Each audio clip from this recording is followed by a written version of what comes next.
what they do there.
today.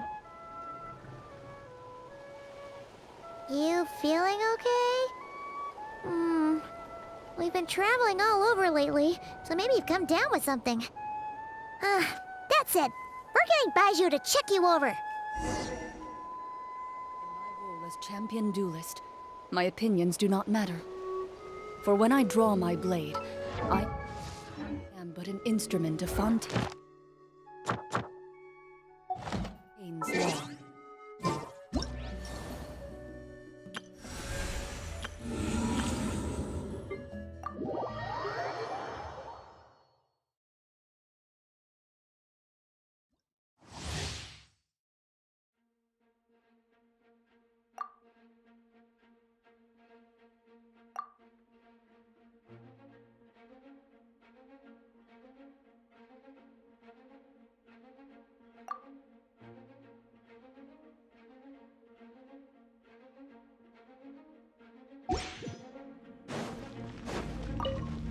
Let's stir things up.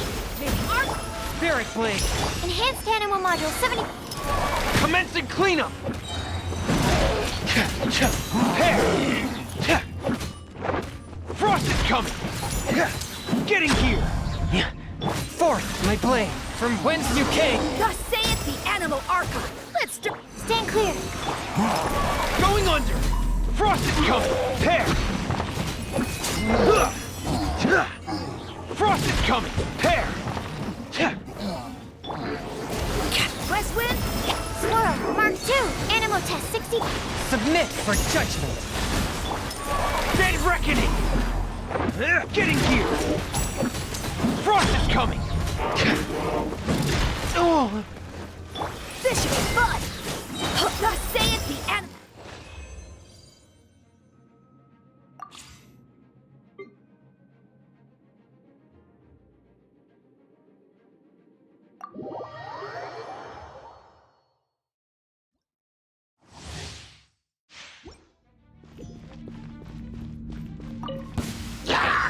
Please, grant us your blessing. Animal hypostasis emulation. You're toast. I'm going in. Yield. Absorption test. Out of the frying pan.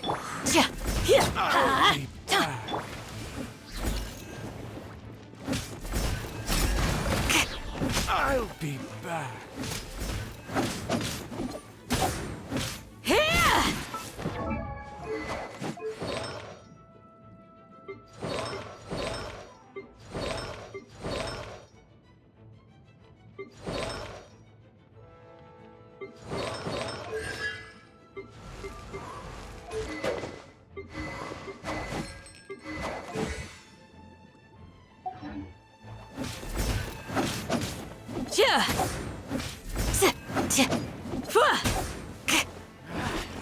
Hear my prayer. Swirl. Mark 2. Eat this. Teamwork is dreamwork. Do your worst.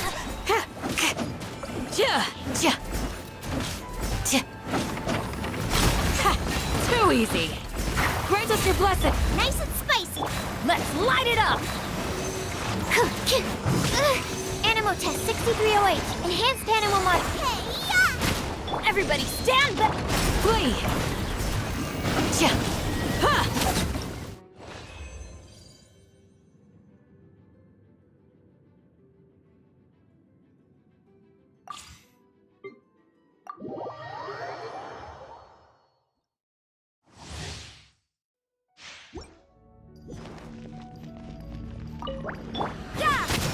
Shiver! Can't handle your dream. I'm going in. Up to it, Manzai!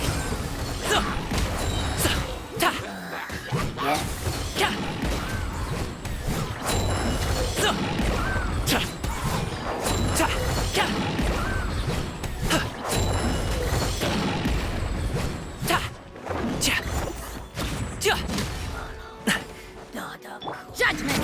Punishment! Look at you! Teamwork is strict. Many happy returns!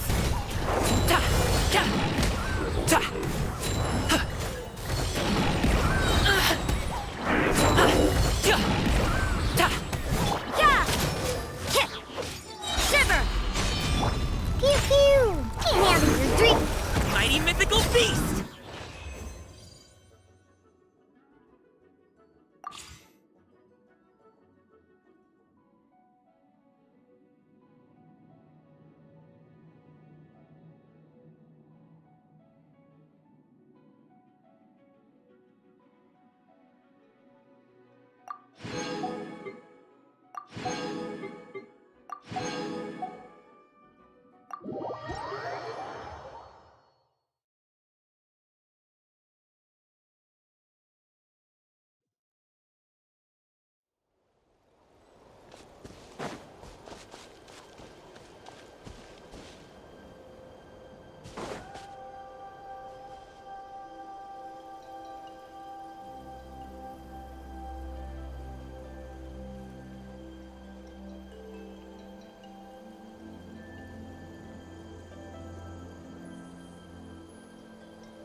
Yeah.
interfere with the mixing process. Obey! You want to get a guide if you're not familiar with May I...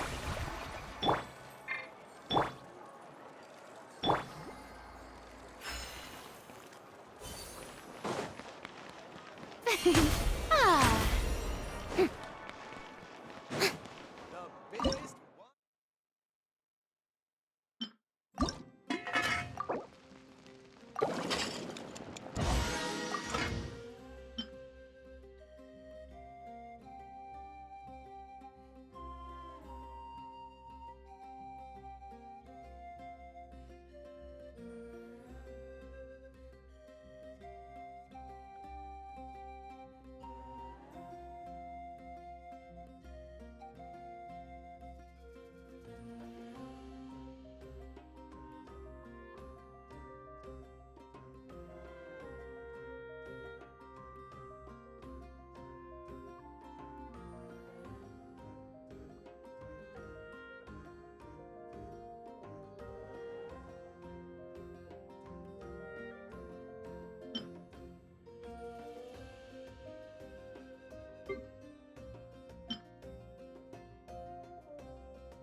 the ability to not get lost some sort of talent?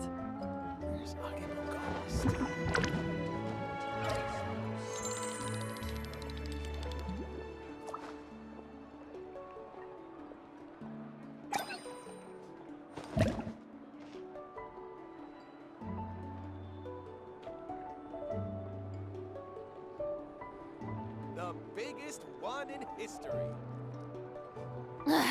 Boring. Isn't there anything else more interesting to do?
Fearless.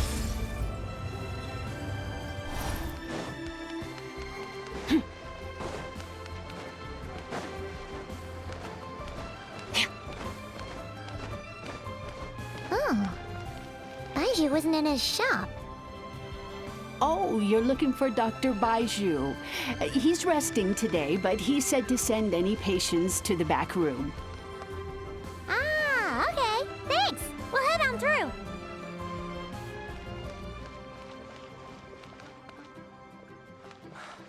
I can't read what this says.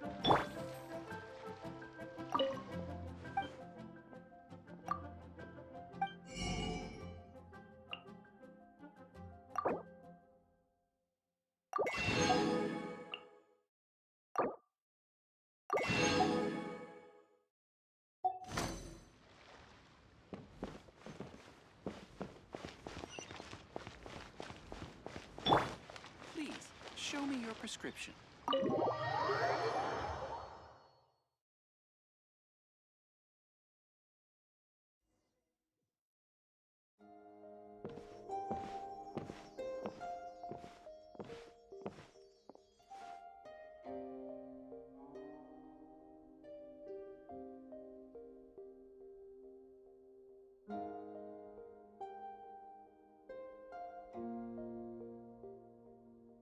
Traveler, Paimon, welcome.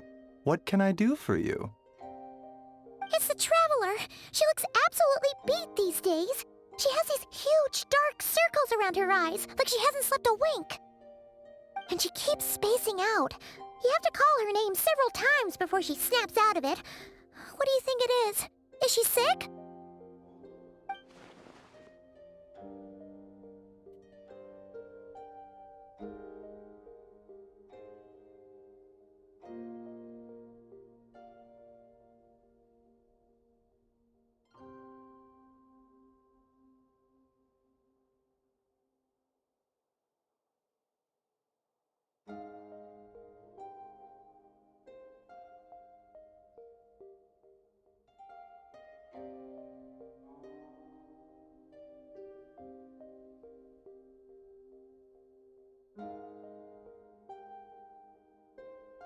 Very peculiar.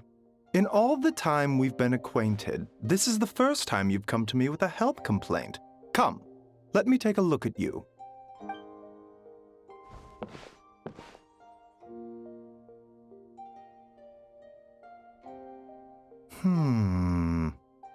Okay, Paimon does not like that expression, Baiju. It's not serious, is it? Complexion is good, eyes are clear. Breathing is steady, pulse is strong. Physically, you appear to be in good condition, traveler. In theory, your energy level should reflect that.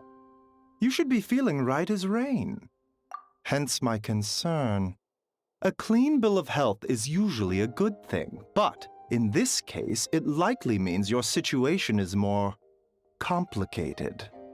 Physical illnesses come with detectable symptoms that can be used to diagnose, medicate, and cure the condition. But afflictions of a non-physical nature, they fall outside a doctor's realm of expertise. Huh? What do you mean, non-physical nature? Curses, dark magic, it's hard to say. It could just as easily be a simple case of mental fatigue. Why don't you rest here for a bit? Whatever it is we're dealing with, clues to your condition are sure to reveal themselves in time. Once we know the root cause, we can administer the right treatment.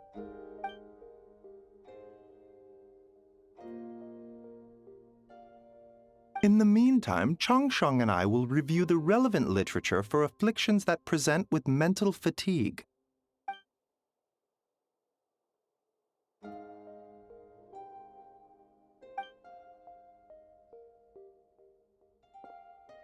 Oh, must be a rare condition if not even Baizhu and Changsheng have seen it before. Well, all we can do is take their advice.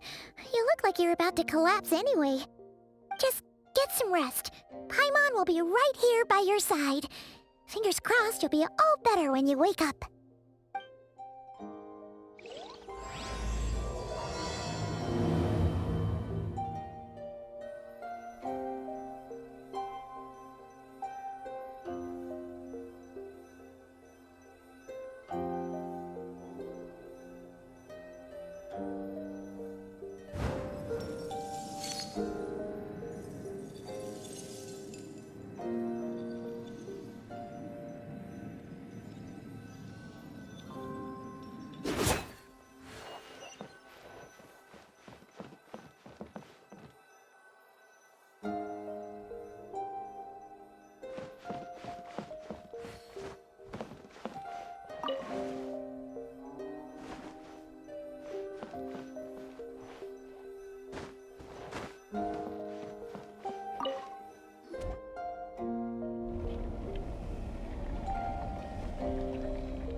Traveler!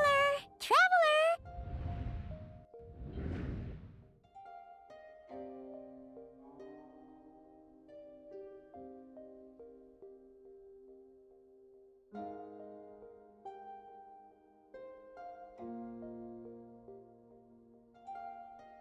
Rise and shine! Time to wake up!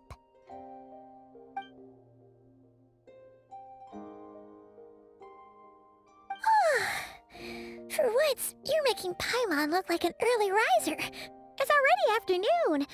Hopefully all that sleep did you some good. Feeling any better?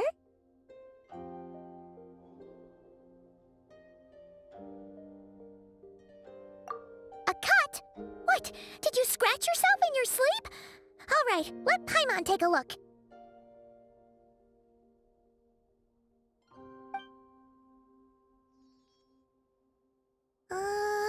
Nope, nothing there. Wait, did you have a nightmare?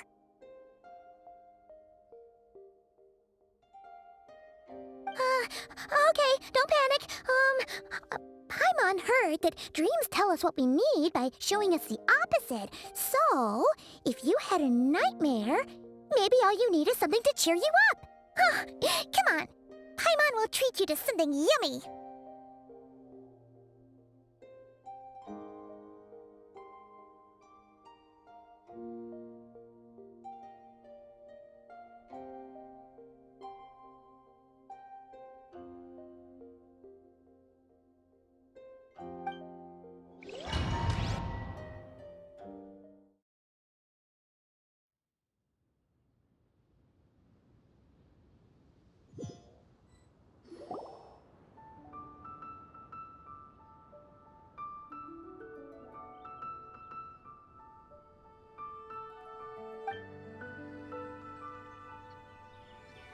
What? So, in this dream, you were trapped in a weird place with thick fog everywhere, and then a spike came out of nowhere and stabbed you in the back? Oh. Okay, well, that's a new one. Are you sure it was a dream? 'Cause from the way you describe it, it sounds like you were really there.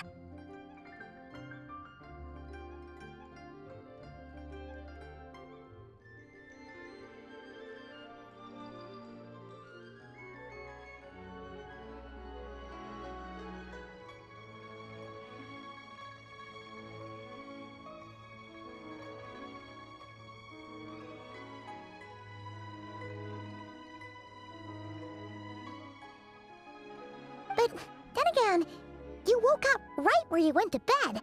And you were definitely in a deep sleep this morning.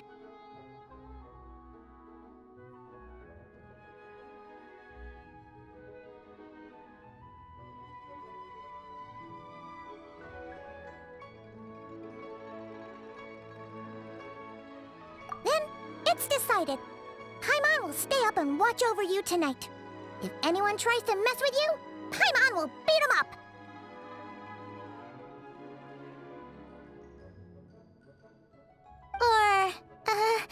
Or, wake you up first and then we can beat him up together.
Something is missing? Did you just say something? The flesh remains whole, but the soul is incomplete. Left unresolved, the mind will wither away along with it.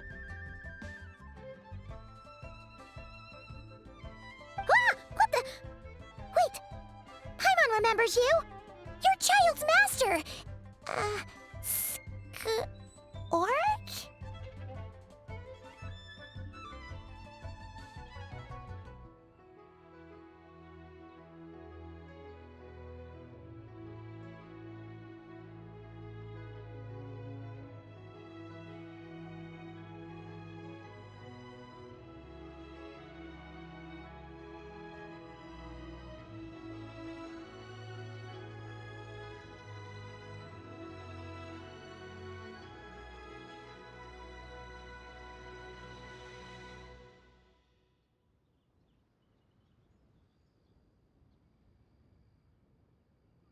Right!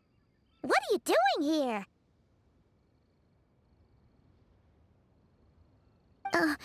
The last time we saw you was at the Primordial Sea in Fontaine, right? But then we left and never learned where you went after that.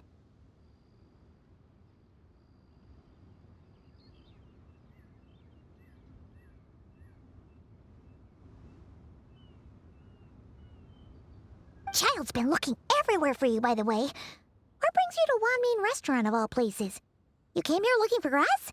And were you the one behind that hocus pocus just now? Tell me, what is it that you saw?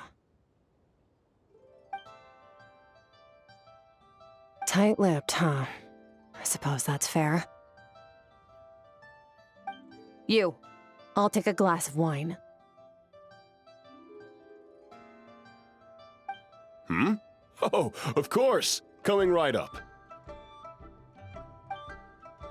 We make this one in-house. It's not too strong. Enjoy. Chef Mao, I'll take a grilled tigerfish over here.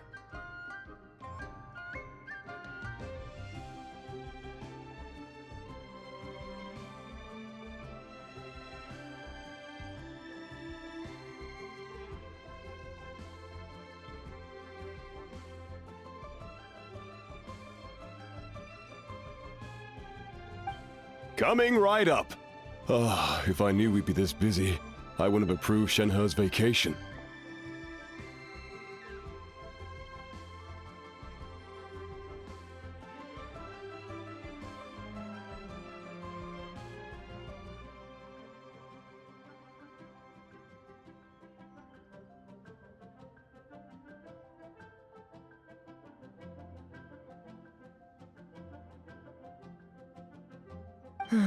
At the end of the day, what happens to you is of little consequence to me. I'm not here to try and win you over. Trust me or not, the choice is yours. If you want my help, now's the time to speak up. You have until I finish my drink.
I was investigating an abyssal disturbance in the area and happened to notice you.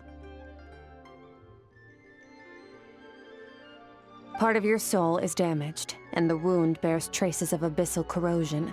Need I say more? Neither of those things sound good.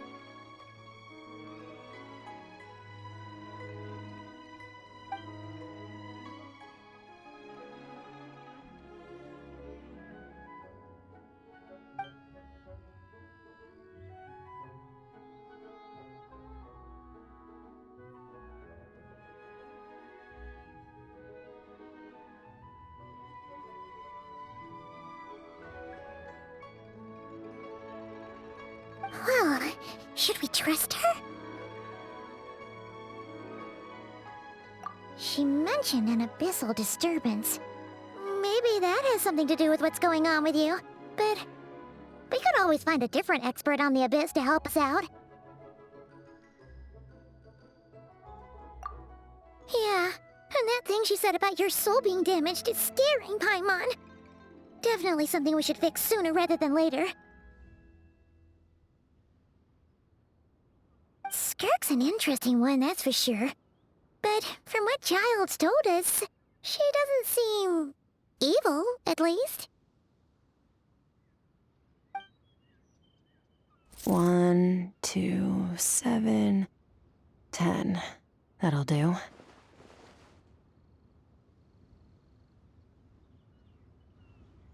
Well, have you made up your mind?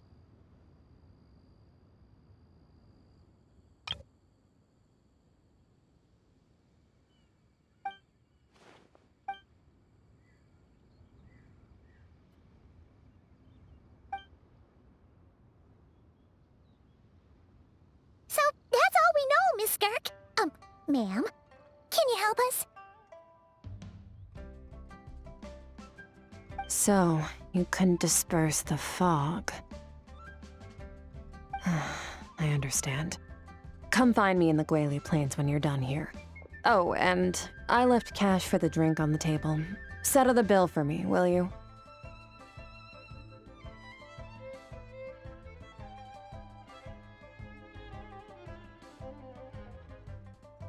Oh, okay.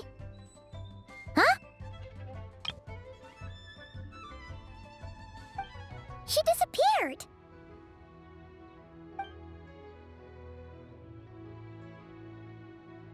Wait, hold on. You overpaid. Here's your change.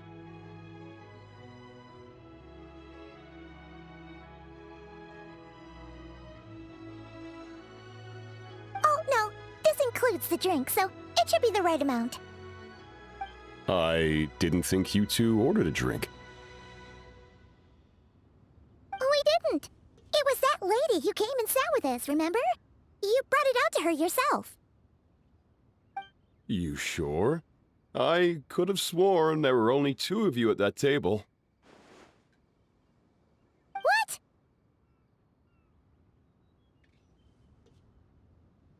What? What'd you put in their dish, Chef Mao? Some kind of hallucinogenic mushroom? You got them seeing things. Seeing things? Wait, so neither of you noticed her? Young lady? About this tall, wearing a purple dress? She ordered a glass of wine!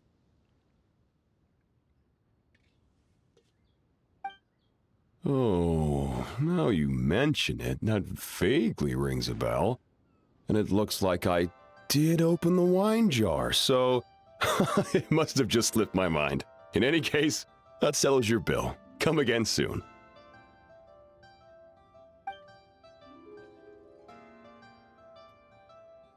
Coming! Okay, what was going on there? It's like they didn't remember Skirk being there at all. Even Paimon was half convinced we hallucinated the whole thing. But that Mora she left for us was definitely real. Oh, this whole situation is giving Paimon the creeps. But anyway, she told us to head to the Guili Plains, right? Let's not keep her waiting.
Merciless.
Welcome to Second Life.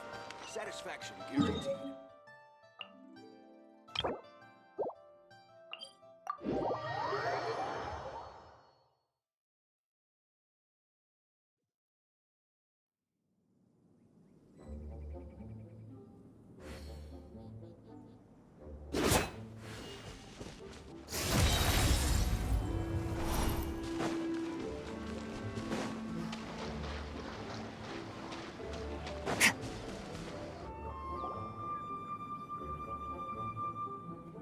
Whoa! What are all these rift hounds doing here?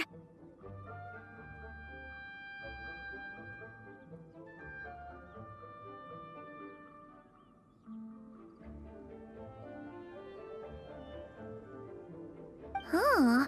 Looks like they're collecting something. Let's go check it out. Strike a pose! Fulfill our path! Get to work! Unleash! Ha, ha, yeah. Ha. So, this is what they were collecting. It looks kinda like... Yeah... What is going on here? From the moment they are born, all beings with great power have an impact on this world. Even if their body is sundered and their soul extinguished, their influence remains.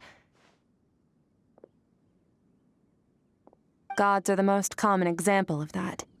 The remnants of gods who fell thousands of years ago remain buried deep within the earth, carrying within them a warped will and a dark curse. Together, these remnants form what you call god remains, and it appears that some of those sealed here were dug up and removed. There are traces left, but they're fading fast.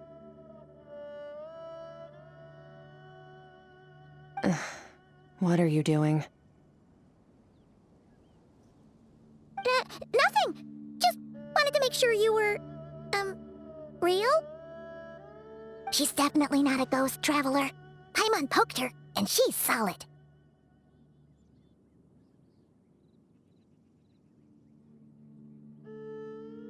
Your life hangs in the balance, and that's what you're fixated on?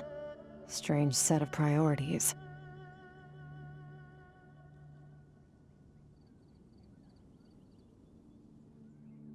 It was just a trick to avoid being perceived. If someone notices me, those memories are erased. Simple as that. Unlike you, I have no desire to establish a connection with the world. The weak and the lowly have no right to remember me. They're lucky they only have a few missing memories to show for it. Now, can we please get back on track? Okay. Where were we? Right. The god remains. So, basically, there's now less of them here than there used to be, right? Isn't that a good thing? In our experience, god remains are 100% bad news. A lot of terrible things have happened because of them. Maybe it's a good thing by human standards, but power doesn't come from nothing, and it doesn't just disappear for no reason. The remains aren't just gone, they were taken. Very clever, Traveler. You aren't the only one who had something taken from you. There are victims like you everywhere. The only difference being, you can speak, and the remains cannot, so it went unnoticed.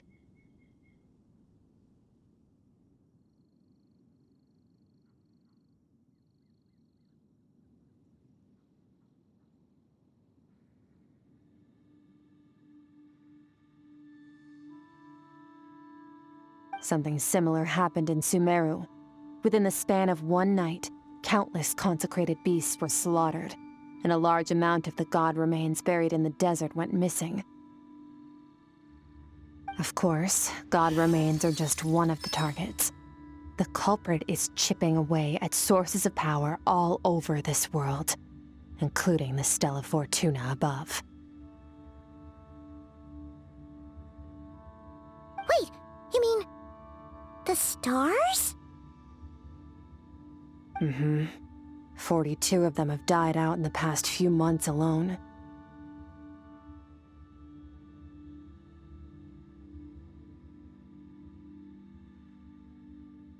In Conria, people believed that powerful individuals have corresponding Stella Fortuna.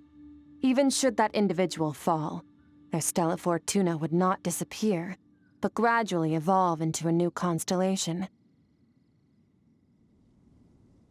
Yet now, stars are disappearing from the skies entirely, and it's not hard to deduce what's happening to the power they contain.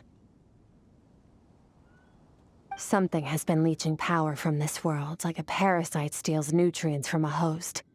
And now, it's no longer satisfied with the remains of the dead. It wants you. This time, it only took a fragment of your soul. But next time, there's no telling how far it could go.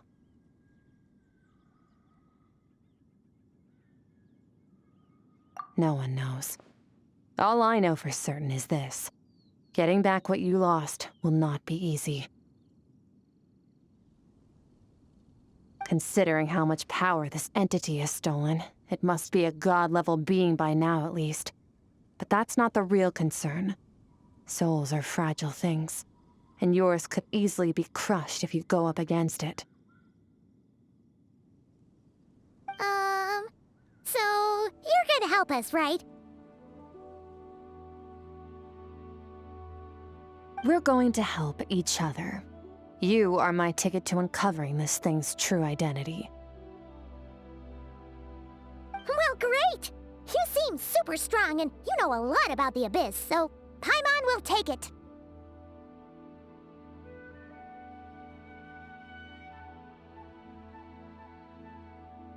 Don't get all mushy on me. All I'm doing is helping you get back to normal after a sudden crisis. And I should warn you, getting mixed up with me can have unforeseen consequences. We're on very different journeys. You don't want to be in my debt, trust me. You help me uncover the truth behind this entity, and I'll help you recover what you lost. This is a transaction, that's all. You would do well to remember that. Now, come along.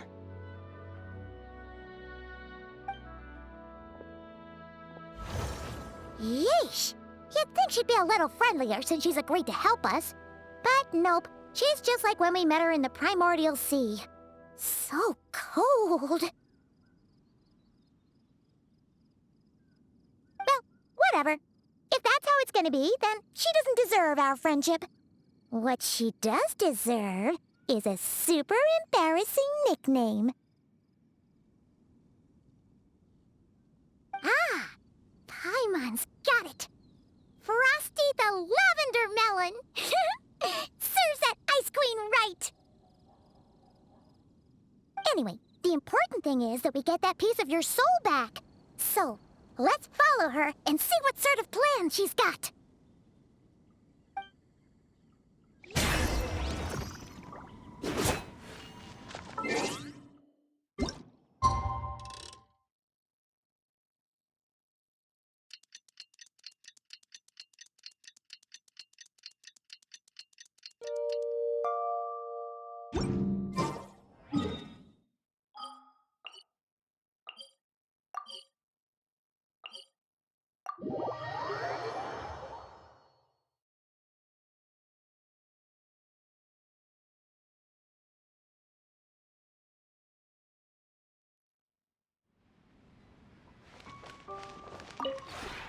This realm...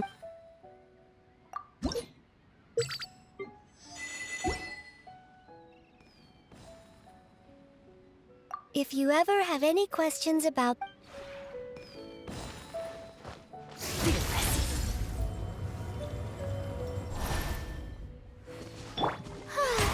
The Shelby...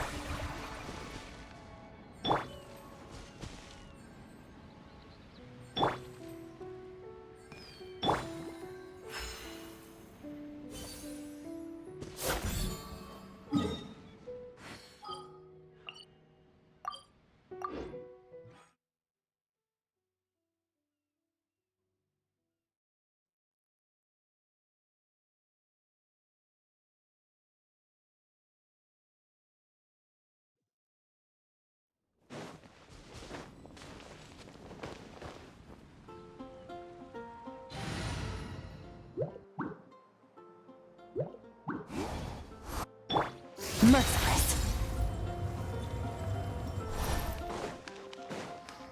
Add Ash...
All things come to an end, even time itself.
Whoa! This place is way bigger than Paimon expected. Where are we? This is where I live. I suppose it's the closest thing I have to a home here. It is. I brought you here because time flows differently in this place. I don't know how much Ajax has told you, but when he fell into this space, I mentored him for 3 months. In that time, only 3 days passed in the outside world. Ajax? Oh, right! That's Child's real name! Yeah, Paimon remembers him mentioning something like that. So, a month here is equivalent to 1 day in the outside world? That should mean we're safe from that power-hungry soul snatcher for now, right? Yes, well, I didn't bring you here just to show you around. In the outside world, the Traveler could be attacked at any moment, but coming here has bought us quite a bit of time.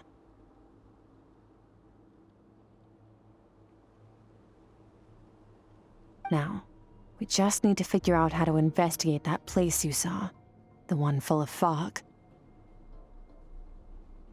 Both your description and the abyssal disturbance I felt point to that space having some connection to the abyss. It could even be a domain similar to this one. The thief who stole that fragment of your soul is hiding there, but the abyss is a chaotic and turbulent place. If we want to pinpoint their location, we need to see what that space looks like without the fog. Abyssal power can grant a special form of sight. Have you ever wielded abyssal power before? Okay. Do you plan to learn? That tracks. All the information you have suggests the Abyss is something sinister, and that abyssal power is a wild and dangerous force that always spells disaster. And you're saying that's not true? Depends on your perspective. Floods and hurricanes take countless lives too. But if one day you gain the power to control them, what was once a calamity is now just another tool in your arsenal. I'll respect your opinion, though. Just means we have to turn to the second best option. A little abyss crystal that contains my power. Wear it on your head, and we'll be able to perform dream mirroring when we fall asleep. Dream mirroring? It means experiencing whatever the other person is dreaming. Everything they see, think, and feel.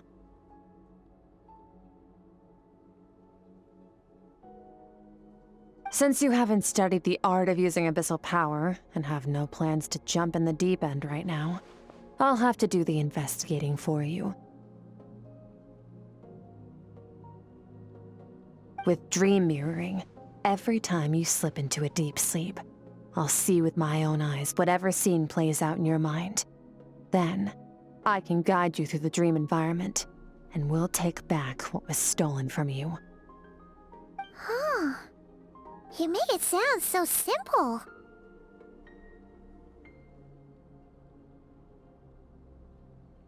Tough to say. This is an unprecedented situation for both of us. Even assuming we do manage to find where this entity is hiding, like I said, getting your soul fragment back won't be easy. To play it safe, I need to give you some special training first. Wait, you're gonna teach her some of your martial arts? Does that mean the next time we see Child, we have to treat him like our senior? Do as you want. For my part, I don't see you as my disciples. You're already a pretty good fighter. All I'm planning to do is build on your current skills, and train you for the specific scenarios that I think we might face. But that's enough talk. If you're ready to do this, then come with me. Time might be more lenient here, but that's no excuse to waste it. Oh, she moves fast. Paimon can hardly keep up with her. So, special training, huh? Kind of a rare opportunity. With your skills, there's not a lot of people qualified to train you. The last time something like this happened was probably anti-Raiden Shogun training, right? Oh, feels like a lifetime ago. Skirk seems pretty strong too, though. Remember how she said that the all-devouring narwhal was just her master's pet? Maybe we really will learn something here.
Ready?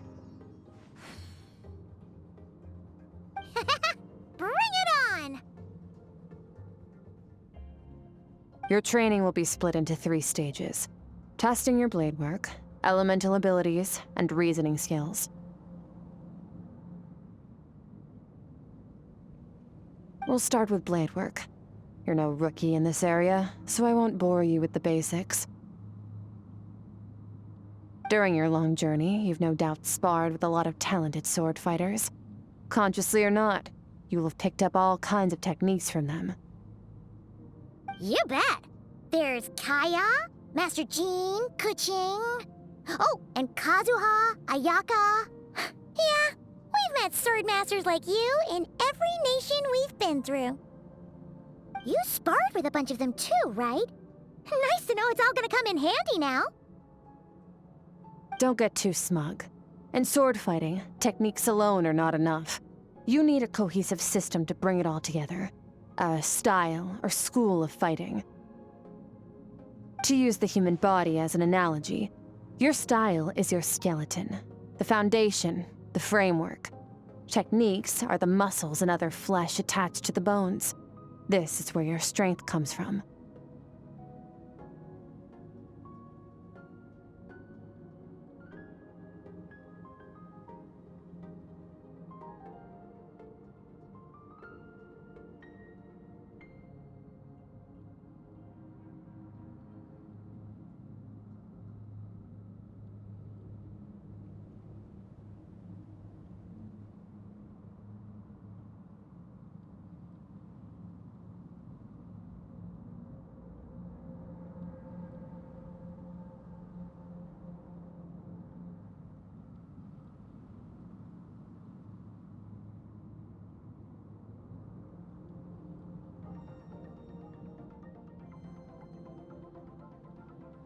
Improving your sword fighting is like growing that body. If your frame got bigger and taller, but you didn't add any muscle mass, you'd be weak and flimsy. Then again, if you packed on pounds of flesh without a big enough frame to support it, you'd end up bloated and unwieldy. You need to do some introspection. Take a good, hard look at your past experiences and figure out which parts of what you've learned are just techniques, and which parts can be used to form your own system of blade work. Only then will you get the full utility out of all your thoughts and observations along the way. Only then will every strike you deliver make perfect sense. Wait, is that it? Paimon thought you were gonna teach her some cool new moves, like when you went swoosh and opened a tunnel to another place. One day, you'll reach a new level of power where you realize that even that's as basic a trick as any other. But right now, our sword styles are so wildly different that teaching you mere techniques is pointless. There are no shortcuts in the pursuit of power. Failure is your best teacher, and rigor is your coursework. That's all I have to say. Time to make a start. Train until you're satisfied with yourself. Now focus. Destroy the crystal columns as swiftly as you can.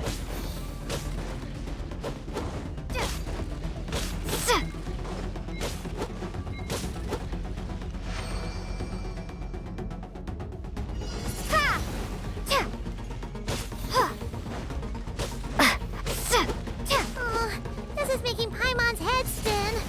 Hang in there, Traveler!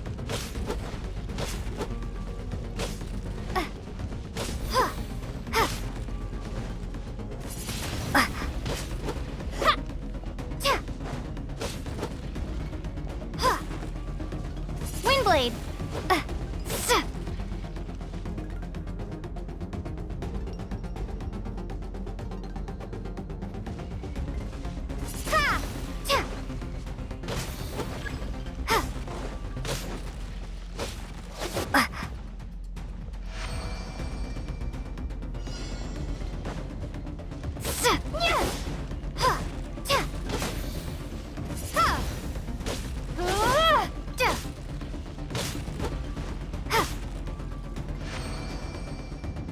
Stay calm.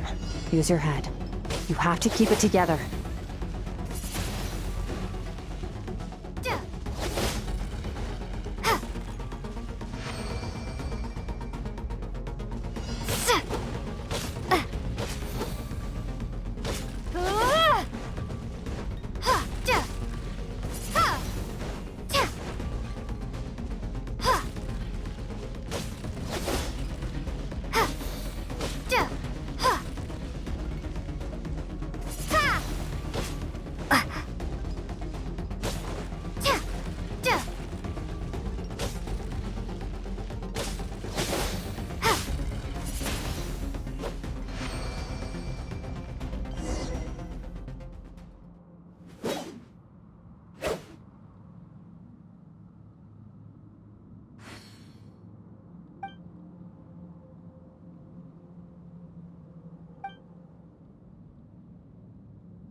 This moment will be frozen in time. Cut to the chase.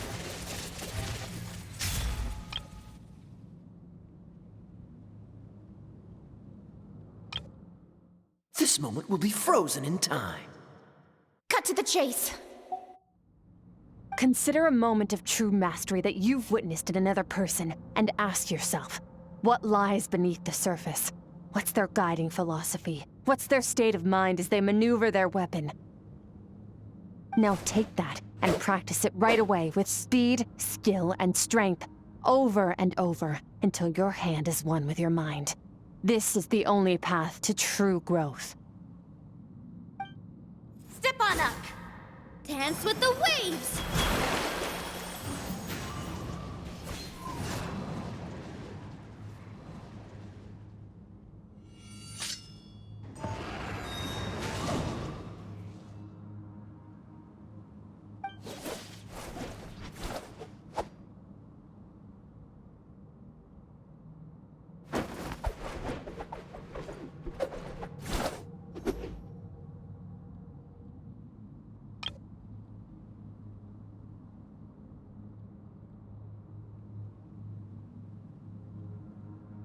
If you start to tire, empty your mind, but do not stop. Stay in that frame of mind as you keep up the fight. Get rid of all redundant movements. Imagine your sword is an extension of your own body. Wield it just as you wield your arms, hands, and fingers. 'Twas on a deserted, moonlit night that the hero approached the vile dragon's limpid lair. Ring cutter! Feathers fleeting wet, the white heron treads water, a sight without flaw. Master of Inazuma Kamisato art Tachijutsu.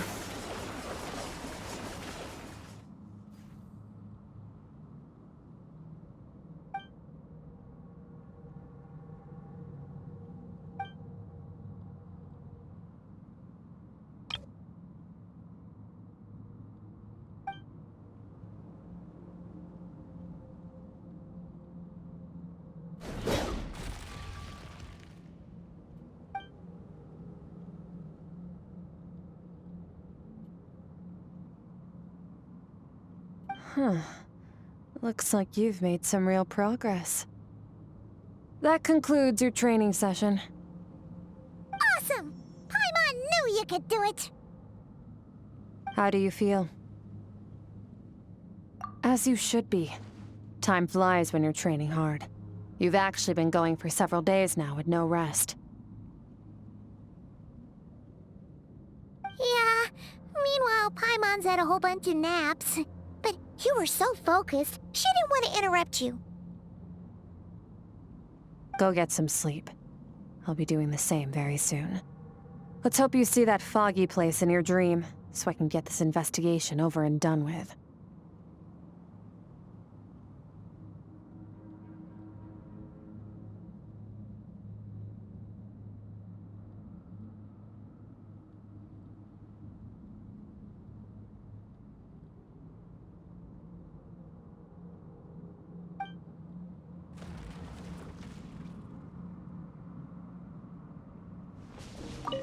Sometimes, you have to practice a single movement 1,000,000, maybe 10,000,000 times, before the breakthrough moment comes. Nothing in the outside world can help you in this process. The most important thing is to remain patient.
Skirk, why are you skipping classes again? We've talked about this. 'Cause he's a crabby old man, and he's a boring old man. I don't like going to his classes.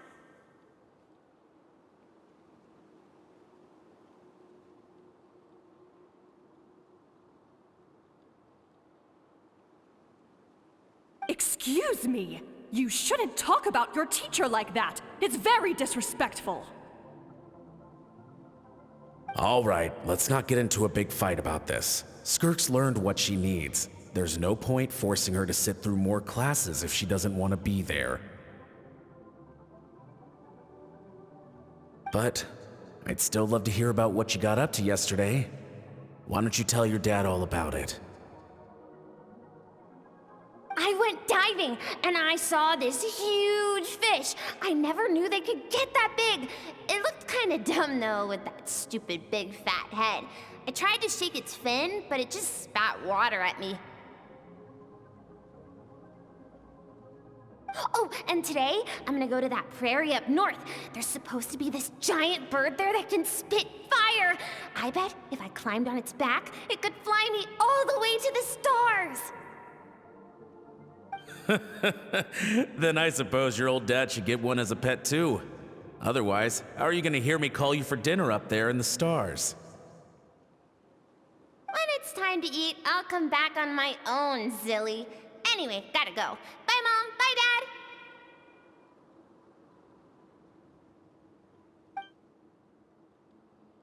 Wait! Put on a coat at least, you'll catch a cold! I'm talking to you, young lady!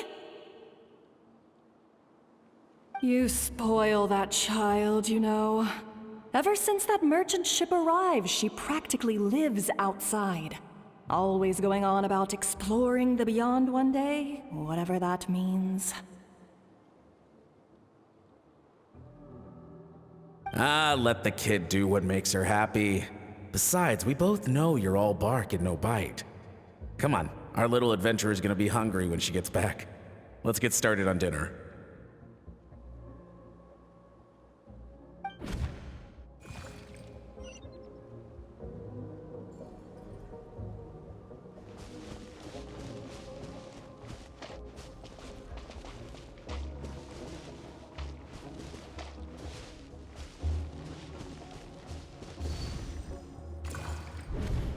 The stars shimmer high above.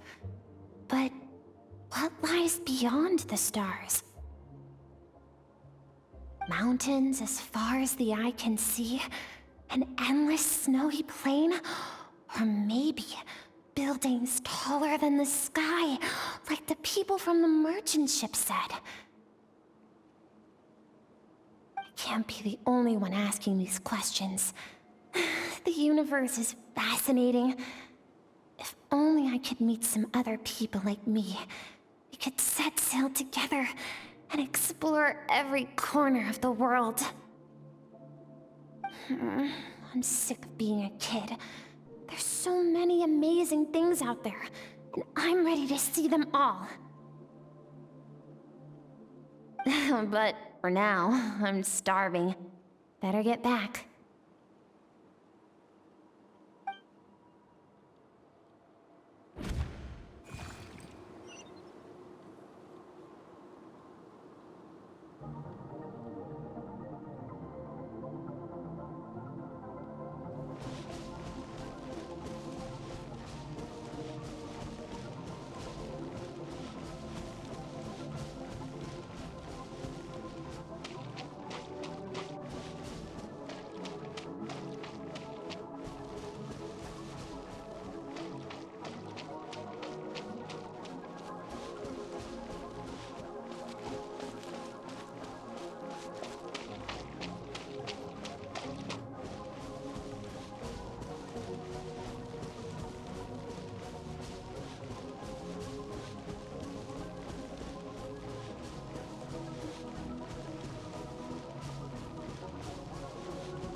Don't let a single one of them get away! No, please, spare Why? the children! Stay back! They're coming! Run! Help! Eliminate the threat. Take him down. Don't be scared. Ah! This way! We'll never make it! Fire. There's fire everywhere. What happened?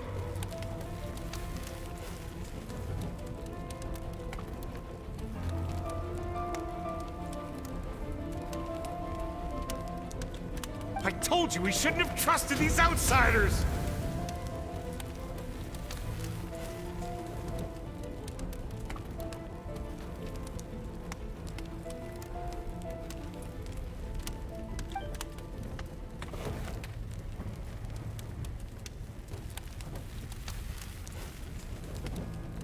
Why are you doing this?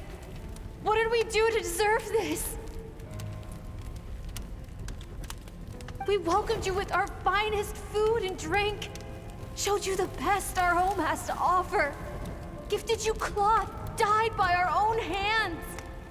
And this is how you treat us? Run! Save yourselves! Captain, Zone 3 is clear and we have Zone 2 surrounded. Begin extermination. Remember the orders from upper command. No one is to be left alive. Rest assured, sir. We have enough munitions to annihilate these savages and burn their entire civilization to the ground. Good. The only ones who put up a real fight are that man and his wife, correct? What's their status? We shot the man in the ankles and the wife broke her wrist attempting to fight back. They won't be doing much more fighting. They're holed up in their home for now, but they won't last long. To prevent them from making some kind of last stand, we're planning to clear out the other zones first so we can send a bigger squadron to surround them. Well, well. Turns out some of these beasts do know how to use their claws. Now the threat these savages pose will be undeniable. Let them cling to what's left of their lives for a little longer. Once the other zones are cleared, I'll cut off their heads myself.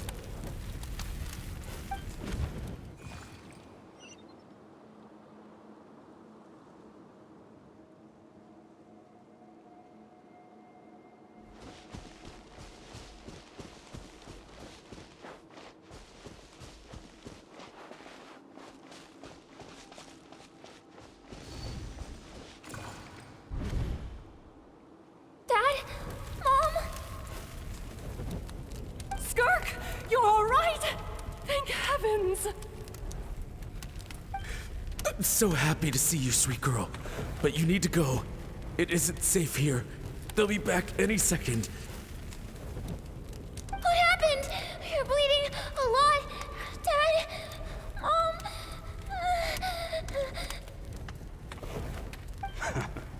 This is the place. Alert all units. Prepare to surround. Run, Skirk! Run as far away as you can. Don't trust anyone. Your dad and I, we're not afraid to stare death in the face, but we need you to survive. My clever girl, so curious. You're already so brave. I know you're going to grow up to be such a positive light in this world. Whenever you miss us, just play this song. Remember, life is a gift. Don't let darkness claim it. Break down the door! Look what we have here. A savage that can pluck a tune. Well, the show's over.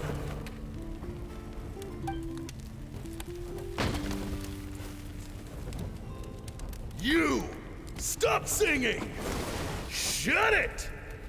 I said shut it or I'll make you! Fine.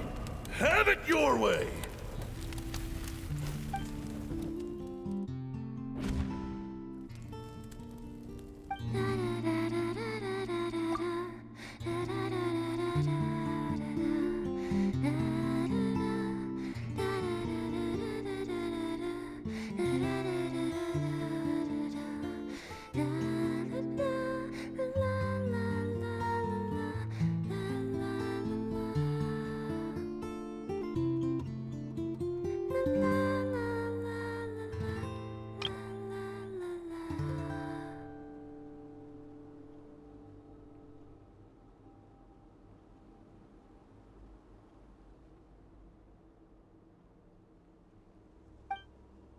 Oh, you're awake?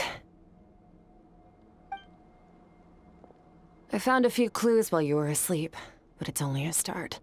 Now, time for the second stage of your training. This time, the focus is elemental energy.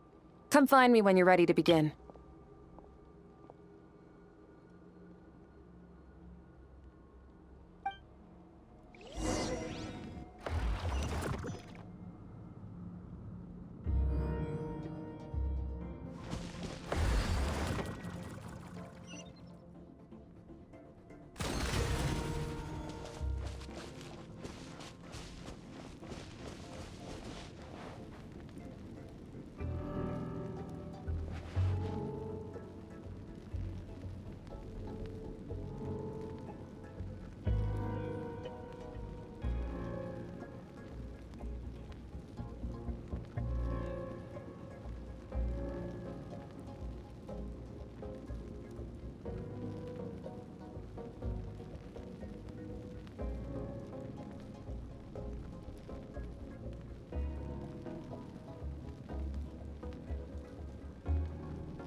Man, staying in the abyss feels so surreal, don't you think? No day and no night. It's like time hardly exists. If we weren't careful to keep track, it feels like we'd have no idea how long we've even been here. Well, except for the fact that Paimon still gets hungry like clockwork. You go do your training. Paimon's gonna grab a bite.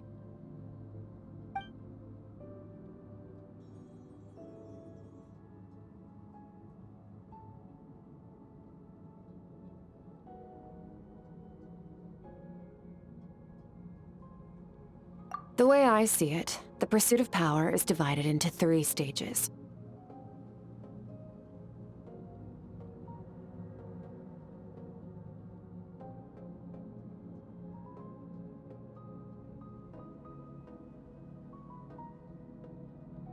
The first is mastering the use of standard weapons.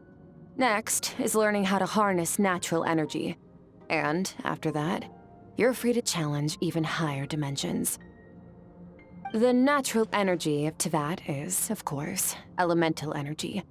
But that's not my area of expertise. I draw from a different source of power. Abyssal power, yes. Also known as the power of the Void Realm.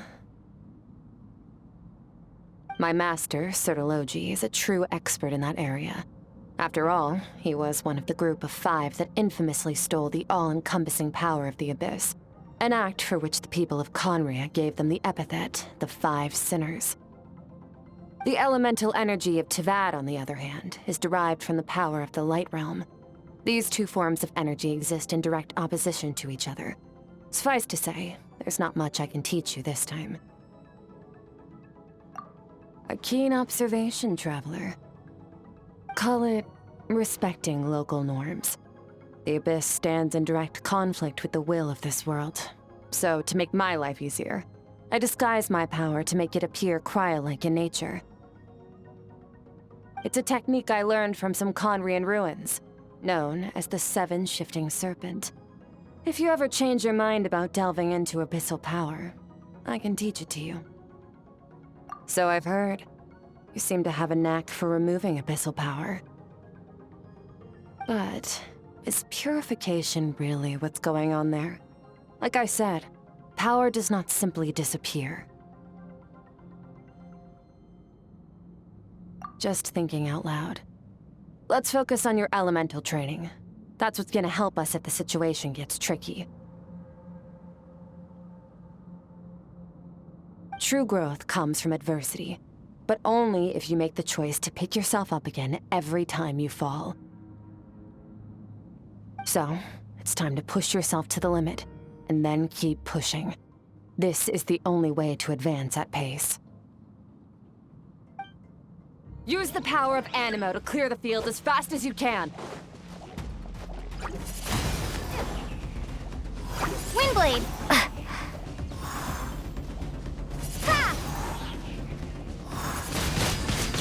Windblade! Ha! Ha! Yeah! Yeah! Yeah!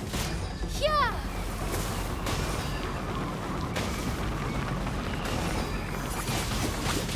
Ha! Sa-ja! Ah! Yeah! Ha! Ha! Ha! Observe your surroundings. Look for things you can use to tilt the scales of success in your favor. Ha! Windblade! Ha! Ha!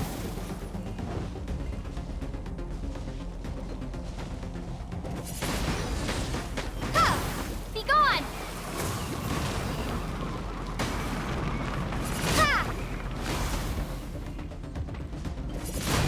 Ha!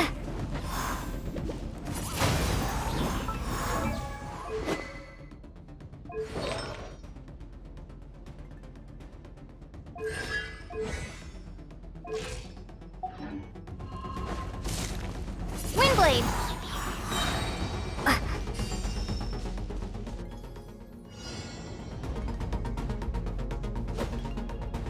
Use the power of Hydro to destroy the spikes.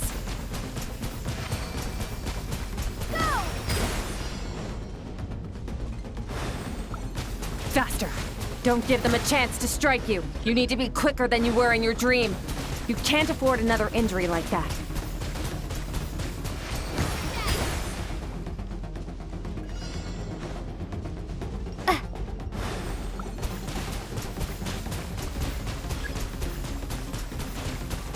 Go!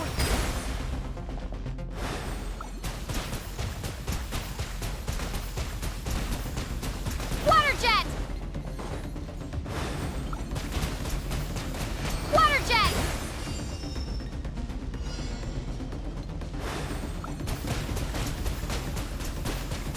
Ha!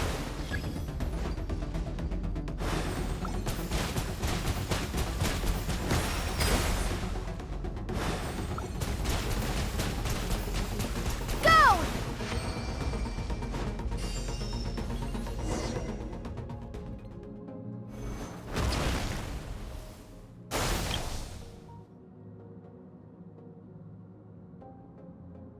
You need to understand what makes you special. The ability to wield elemental energy without a vision and switch between the elements at will. It means your aspirations need no approval from the gods. Your power is not bound by the rules of this world. So be bold. Do not be afraid to chart your own path.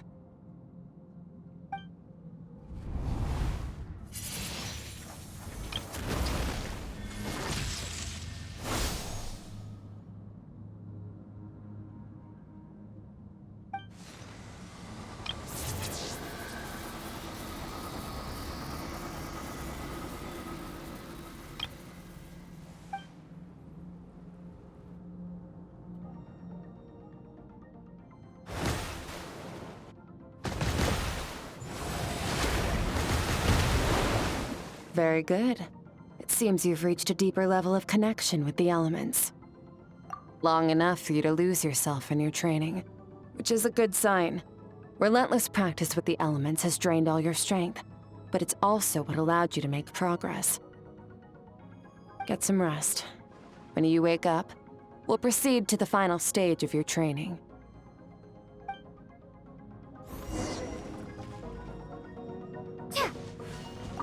If you wish to master the elements at a fundamental level, you must see the entire natural world. Nature in all its places and forms. That is part of what it means to be a traveler.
What is the secret to power? Longing, hatred, self-preservation. No, it is fear. The fear of losing those you love. The fear of watching your home burn. Fear of loneliness. Fear of death. Fear is the source of evolution. It forces humanity to adapt to their environment and overcome hardship. It is in the process of prevailing over our fears that we surpassed first ourselves and then the rest of the world. That fear is now part of you. It calls on you to evolve. And it is time to answer.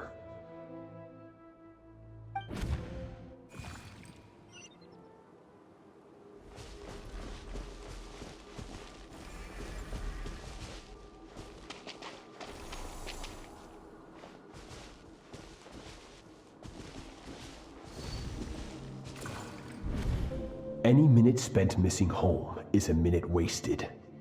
Practice your sword work instead. Do not make me tell you twice.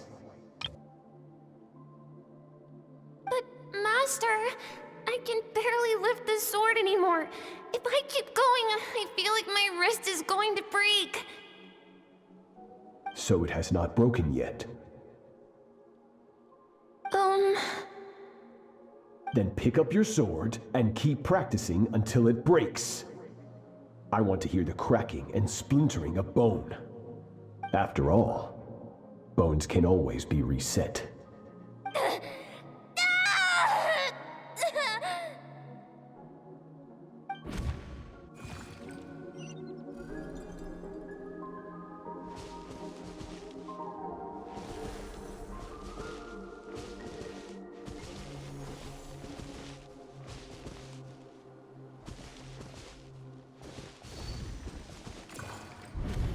Good, Skirk. Once again, you survived. How do you feel? Cold and pain. These are signs that you are adapting to the abyss. Each time the flesh is torn and the spirit crushed, each time you claw back from the brink of death, you become stronger. I now understand why these people sought to destroy your homeland. Your potential goes beyond even what I could have anticipated.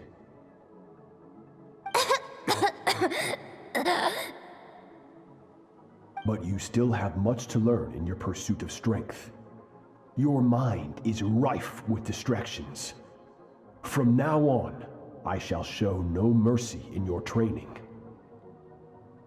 You must learn to shut out all the pointless emotion, crush the self that makes you weak, and become master over your physical form. Get up, Skirk. Wipe the blood off your face. Cut away the rotten parts of your flesh, and mend what is broken. Then take up your sword.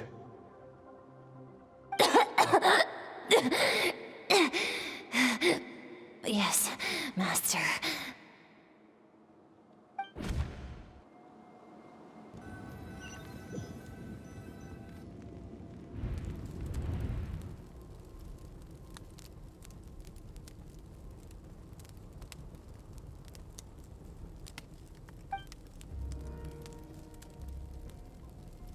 You're up! Hopefully you got some good... Skirk said to tell you that she's ready to start the... So, want to head...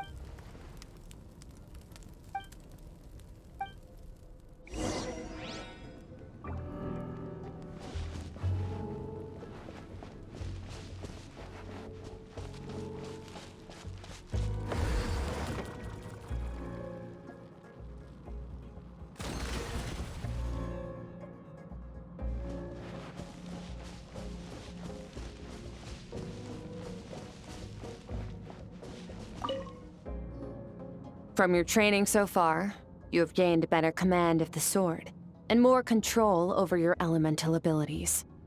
That's only part of it. Experience is the real teacher. Your journey, the friends you have made, the dangers you have faced.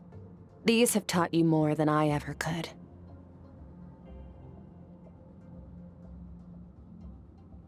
Now, it's time to focus on how you react under pressure. You must be able to think rationally, even in unpredictable combat situations. To simulate this, I'm going to attack, and you're going to block. Ready?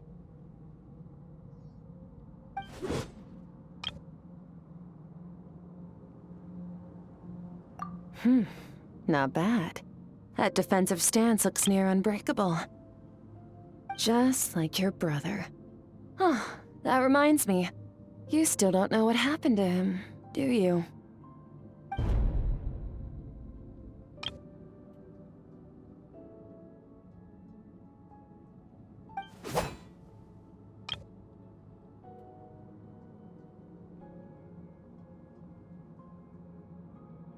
Hey, no fair! That's cheating! You think every opponent has the same moral code as you? You can denounce their deplorable methods all you want. But only if you live to tell the tale. The dead don't get to complain.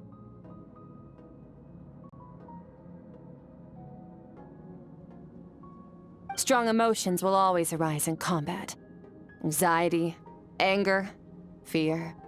But a true warrior is never at their whim. Only when you are free from the influence of emotion can you make the right choice, no matter the situation. How amusing. Almost sounds like you think you know me.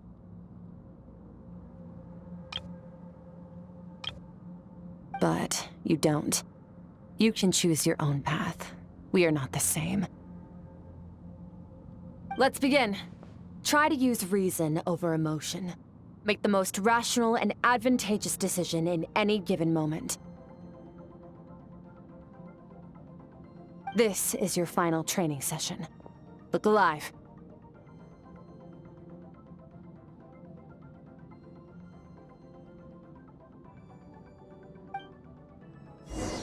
Same drill as before, but this time I'm going to interfere. Hold your focus.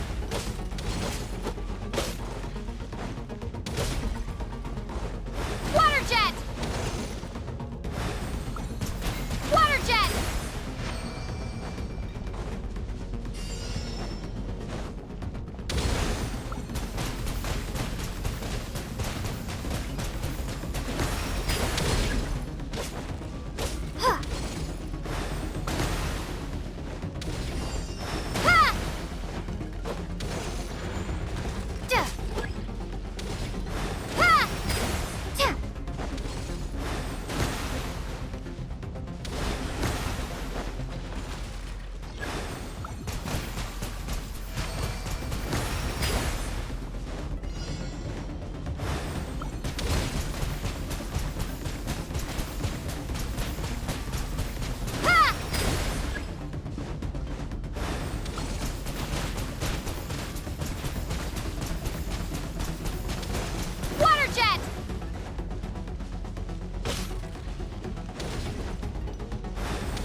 Not bad. Better than I expected.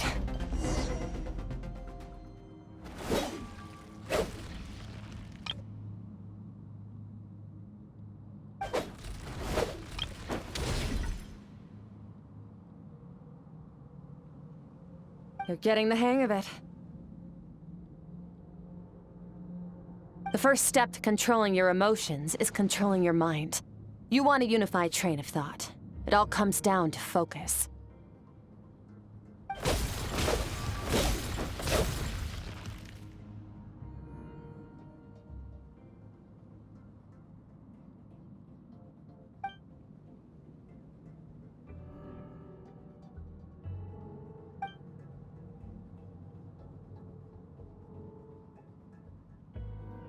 Your mind is rife with distractions. From now on, I shall show no mercy in your training. You must learn to shut out all the pointless emotion, crush the self that makes you weak, and become master over your physical form.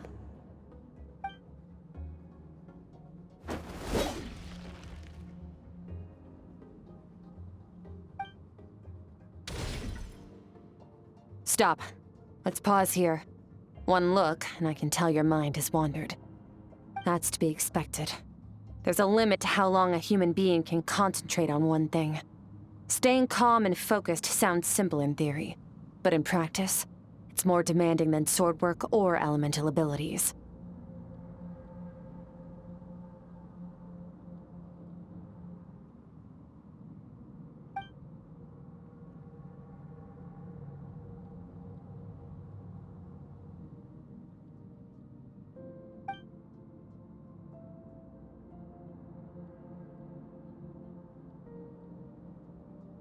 Get some rest. No point training further if you're already dead on your feet. Like I said at the beginning, the only goal of this training is for you to reach a point that you're satisfied with. You managed to push past your limits, which is a good start. You can be proud of that and sleep well knowing that you've earned it.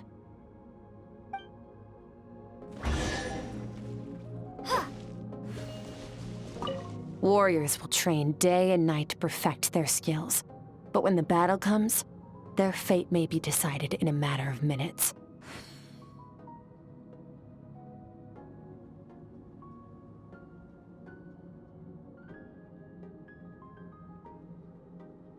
One mistake, one moment of hesitation, and just like that, all their blood, sweat, and tears were for nothing.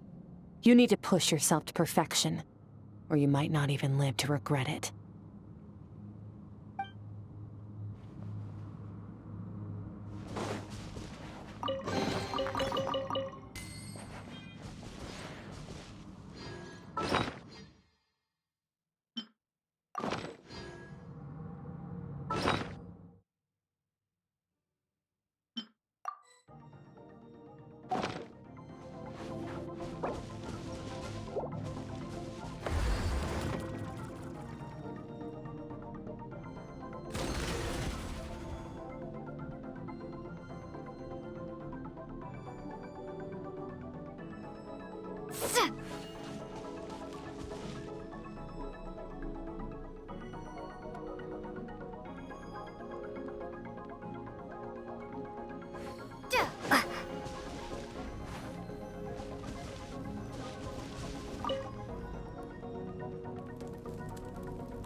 Skirk is amazing. She faced down that terrifying giant and cut its head clean off. Oh, she got hurt though, didn't she? I heard it was pretty bad. Yeah, well, that's a given. But the moment she was on the mend, she got right back to practicing her sword work. I heard Master suffered a grave injury once too. Lost an arm and a leg and still came back stronger than ever. Skirk's becoming more like him by the day.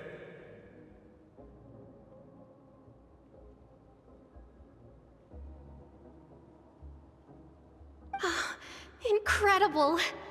I wonder if I'll ever reach their level.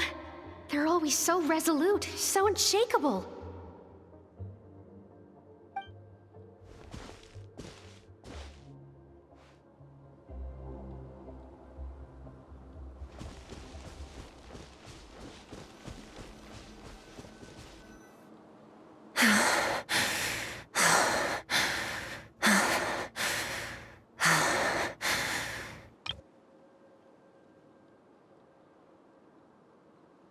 Pathetic. You're not even trying.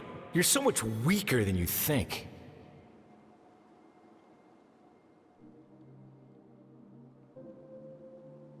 Skirk, have you become a positive light in this world?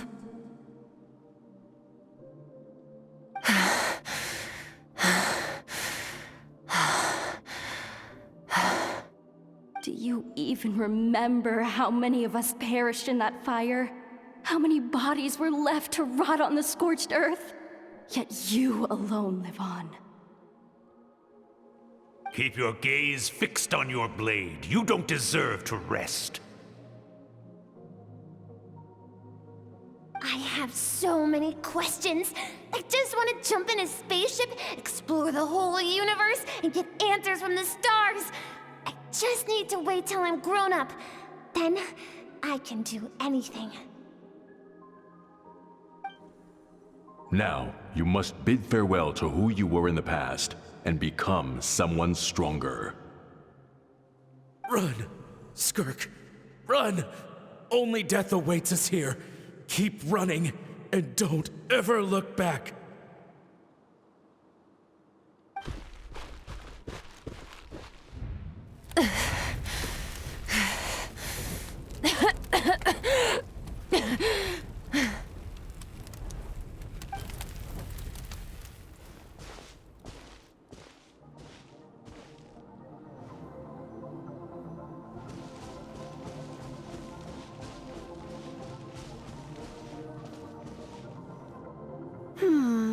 Let's see here.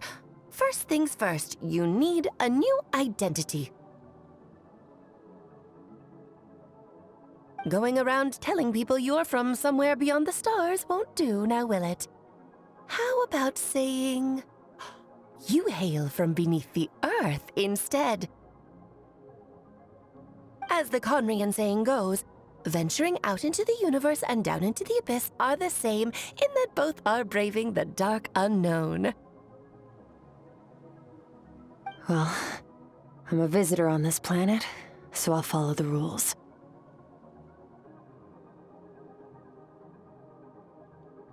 Ah, splendid. That saves me quite a bit of trouble. Let me offer you a piece of advice in return, although it might not be what you want to hear. I know the pursuit of strength is important to you, but taking a moment for yourself every once in a while is never a bad idea. Ignore her existence for too long, and there will come a day when you can no longer hear her voice.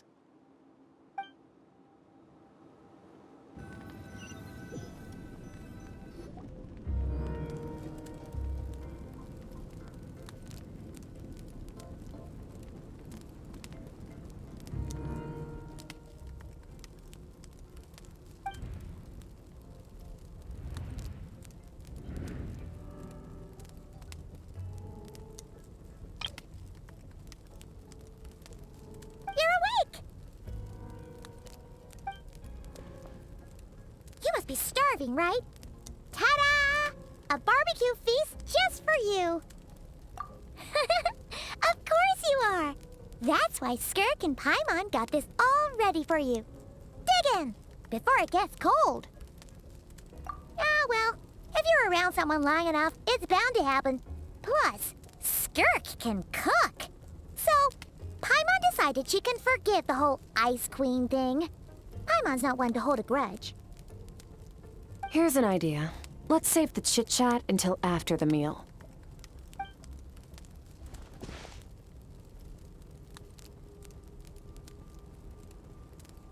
Ugh, so full.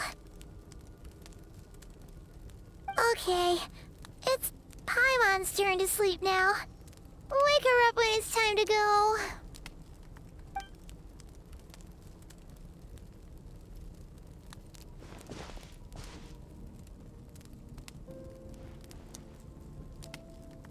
I have good news. First, your training is complete. You have what it takes to wield immense power. Now it's just a matter of putting it into practice. Continue to learn from your journey and hone your skills against formidable opponents. Second, I've located the culprit we've been searching for. Next, you just need to retrieve the missing part of your soul, and our business will be concluded. When Ajax trained with me, he once told me he was bursting with questions. So I allowed him to ask me 3 of them before he left.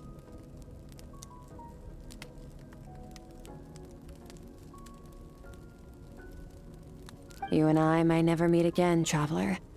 So if there's anything you want to ask me, now's your opportunity. Just like Ajax, I'll answer 3 of your questions.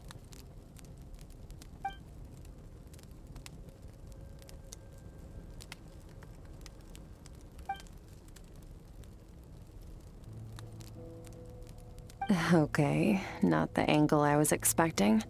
What makes you ask that?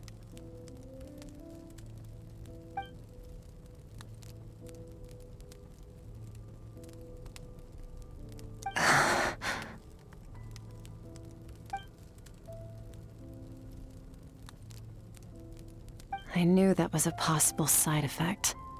Closed off my mind to you for that exact reason. Even with the dream mirroring, you should have seen nothing but endless darkness.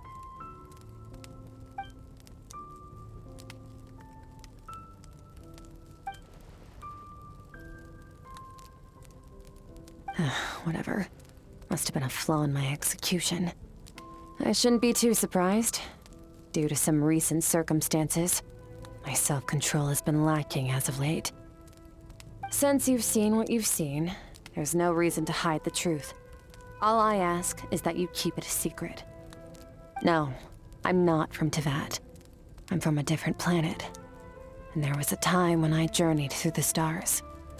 A lot like you in some ways.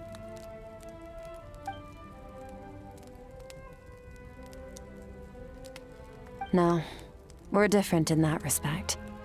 You're influencing the fate of this world. But me, I'm just passing through.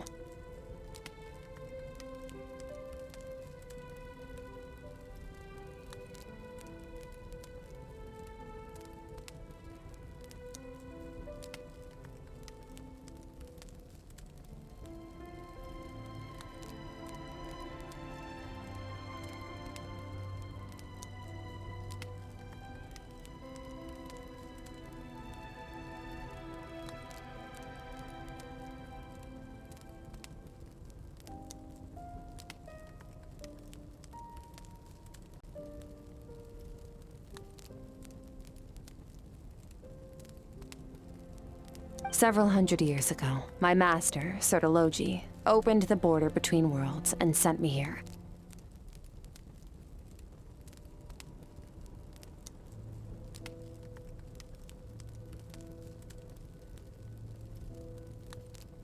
But this is not my home. And one day, I'll return to the vast unknown of space. So, there you have it. On to your second question.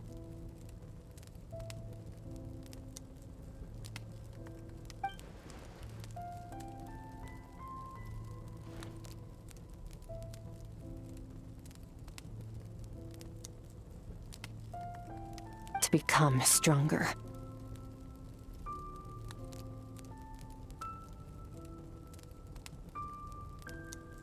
For certain reasons, I need to bridge the power gap between me and my master as quickly as possible. But first, I need to understand the source of his strength.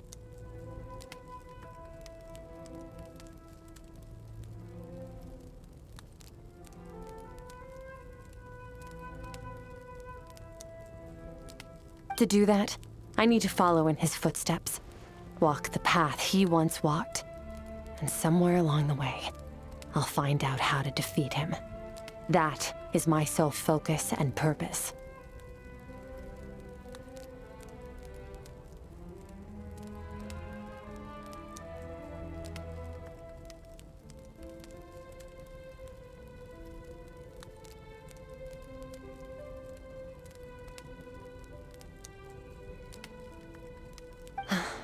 Okay.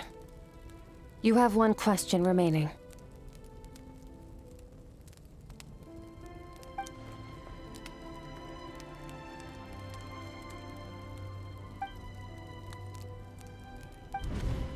You make it sound so easy. Ever since the incident I experienced there, I've never stopped searching for Master Skirk and that unknown abyss. But it's been years now, and I've still found nothing.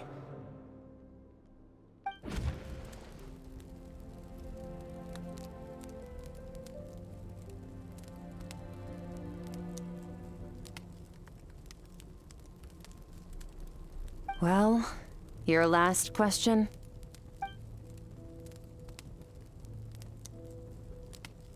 Ajax. His situation is different than yours. Before you ever crossed paths with me, you'd already encountered many formidable people, studied their techniques, and developed your own skill set. So, during your training, all I had to do was build upon that foundation.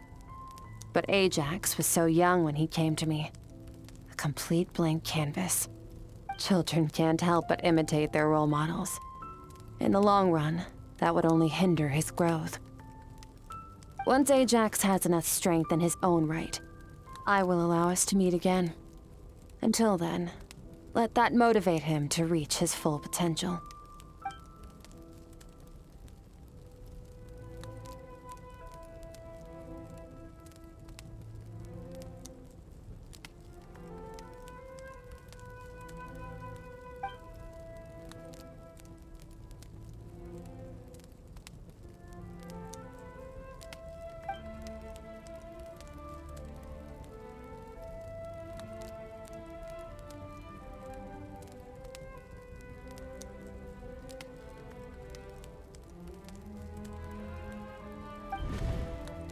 Unlike you, I have no desire to establish a connection with the world.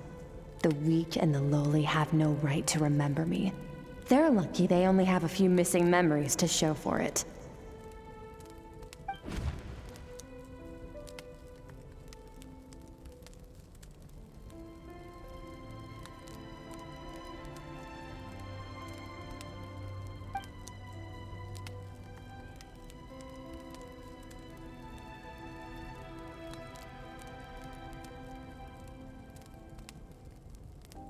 Wake up your companion. It's time to go. Oh, and everything I just told you. Best keep it a secret from her as well.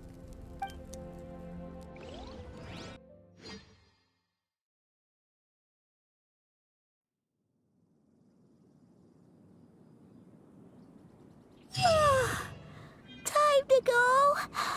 Oh, finally. Where are we headed? Just follow me. I'll open an abyssal rift close to the culprit's location. It'll take us to where he's hiding.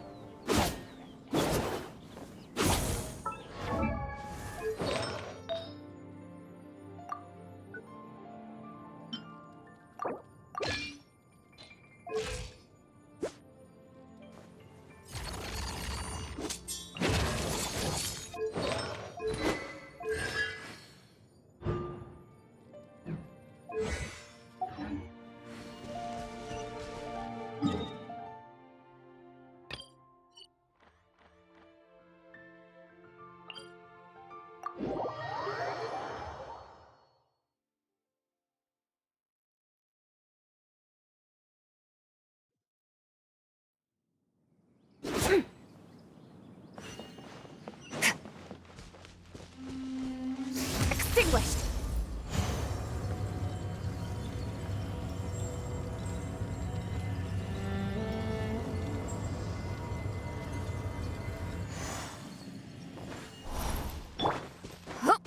Return to the skies!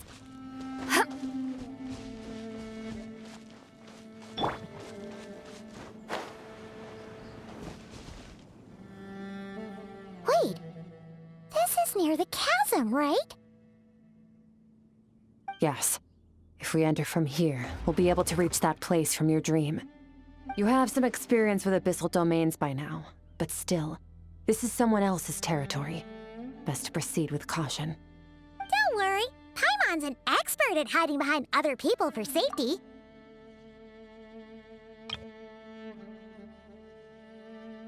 Oh, but, that means you need to stay safe, Traveler. All right. Remember your training. Time to put it to use.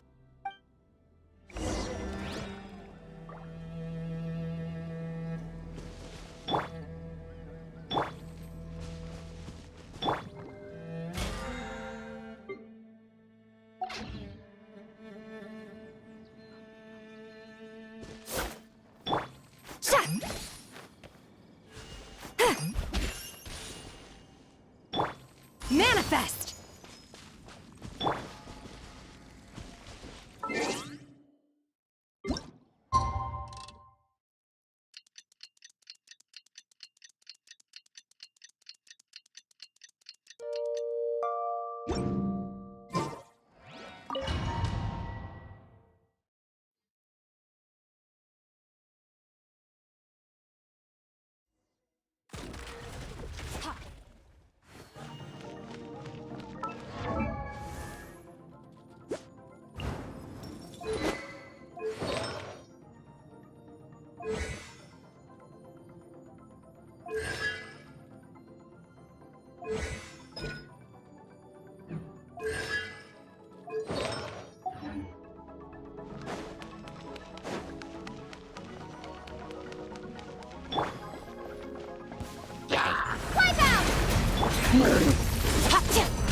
That's more like it.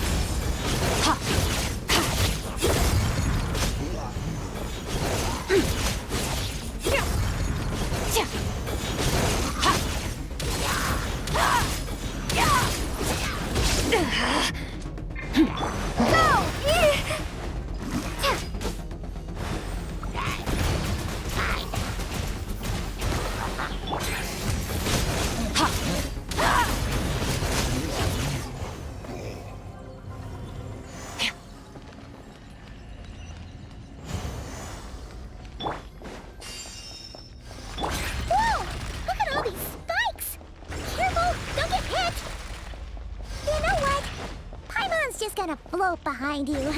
Come on, you got this.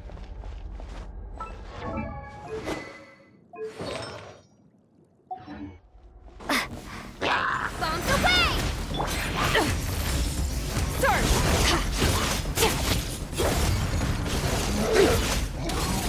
Hey, what are you two doing here?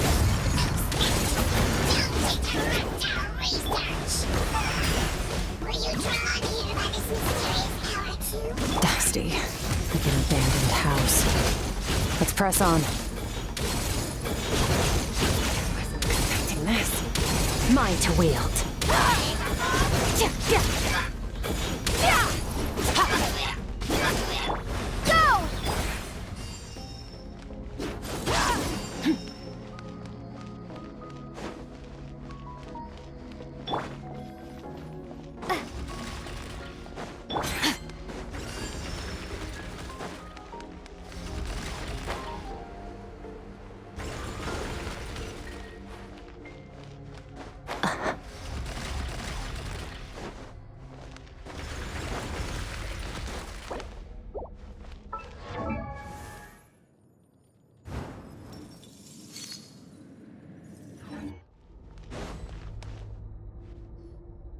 Oh, looks like this is a dead end.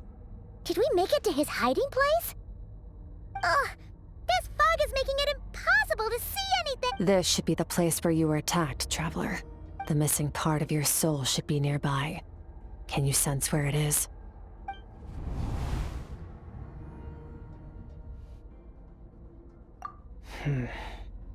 Our opponent must have covered his tracks just in case.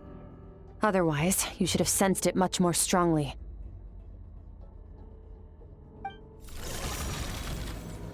Hold on! Look! The spikes are back! Stay calm. Let's hold back a little. Give our enemy some wiggle room so we can see what we're dealing with. If you're too reckless, we might be playing right into his hands. Our enemy took part of your soul for a reason. It's likely he integrated it into his attack somehow. If we're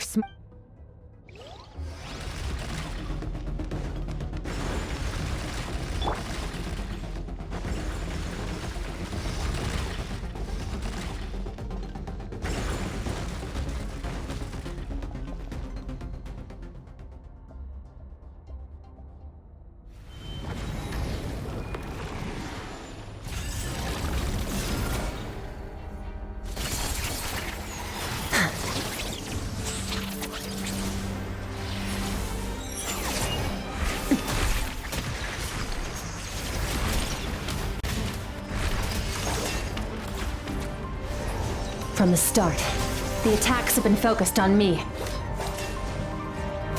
Trying to break through my defenses? I see.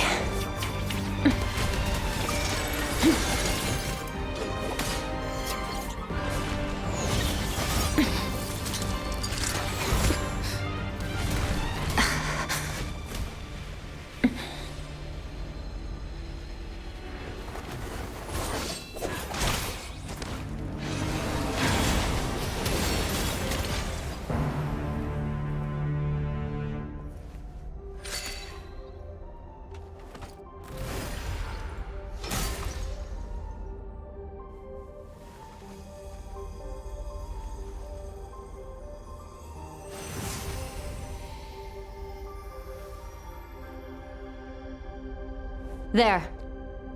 I got it back. Traveler! Skirk! What happened? It looked like Skirk just got... In the Guili Plains, you asked me why this enemy chose you as his target. Now, the answer is clear. It's not just the fact that your strength is impressive. It's also because of your ability to, as you put it, purify abyssal power. Whatever that actually means. The fact is, that ability allowed him to do something that should have been completely impossible. Namely, break through my defenses and steal my power. No, he couldn't have known I'd come to his domain. He only stole your soul fragment because he knew the value of its power. I doubt he expected it to come in handy so soon. Call it fate, if you want. I believe that's the term they use in this world for arbitrary coincidences like this. In any case, it works to our advantage. Once I realized what he was using that power for, it gave me the chance to get back what you lost. I'll cope. Well, done gorging? Good. Time to answer some questions. How did you get the power of the all-devouring narwhal? The all-devouring narwhal? Oh, of course! Paimon knew that spike thing looked familiar. It looks just like that narwhal's horn! I highly doubt you acquired that power through your own strength. Tell me I'm wrong. You're desperate enough to scour the land for god remains and whatever vestiges of power you can find. That alone proves you wouldn't be able to defeat a creature like that. Which leaves one possibility. You know my master, the Foul, Sertologi. The Foul? Who dares call him Foul? Sertologi.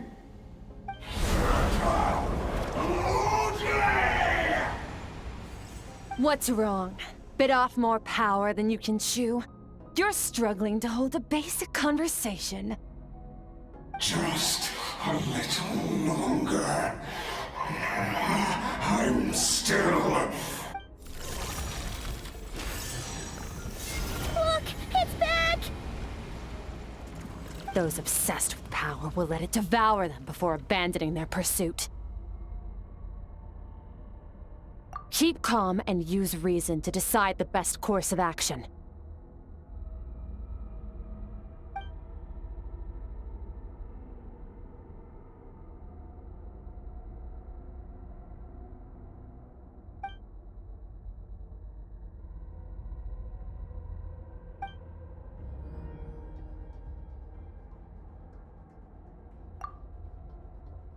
Wise decision. Final victory doesn't always come after a single battle. You've got your soul fragment back, so we both got what we came for. Let the enemy draw breath while he can. It won't be for long.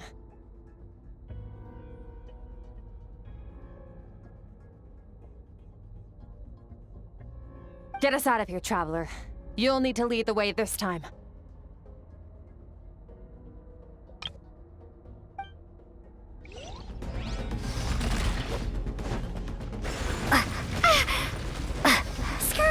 Is your shoulder gonna be okay? The wound is minor. It'll heal in no time. You should focus on getting out of here alive instead.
So, this guy's power has something to do with the all-devouring narwhal.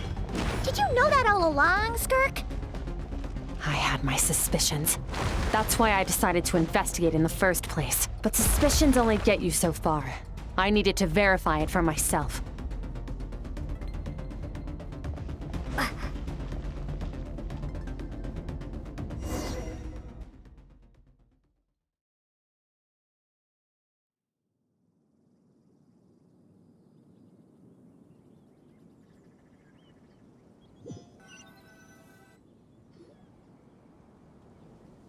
Phew. Oh, we should be safe here, right? I no longer sense his presence. Can't have followed us out of that abyssal domain. Weaklings like him will find that my power is not so easily controlled. He won't be leaving that place until he's managed to digest it. You seem surprised. I suppose that's fair. You've seen but a fraction of what that whale is capable of. That gaping maw could swallow a planet whole. It's called the all-devouring narwhal for a reason. Devouring is what it does best. It can extract power from anything, dead or alive, as long as it manages to make physical contact. Yeah. When we had our run-in with that thing, Neverlet mentioned that it has an instinct to devour. Your dragon friend recognized the nature of its abilities and used the power of Hydro to protect you. That worked because it was in a satiated state, so it was somewhat less aggressive than usual. It's a different story when it has no more power to feed off of. That's when its true voracious nature kicks in. It could devour everything on the planet in that state, which is why I cast it into that void space. But I hadn't counted on there being anyone left on this planet capable of wielding its power. To me, that says he must have encountered the whale a long time ago. Meaning, he must have known my master. Exactly. It told me everything I needed to know. Hence why I said we both got what we came for. And I believe that brings our transaction to an end.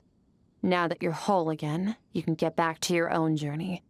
I'll handle the rest of this situation myself.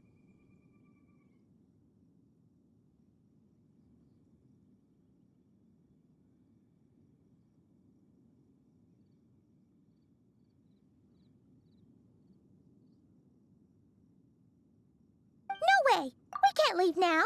Something was stolen from you because of us! We have to help you get it back! This isn't my first taste of failure or losing power. When you fall, you get back up again and become stronger. That's how it is. But what if that monster finds you before you're all better? Plus, how are you gonna get home? It's not like you can just go swoosh and open a door to the abyss again. Not without your full strength. So, sticking with us for the time being doesn't sound so bad, does it?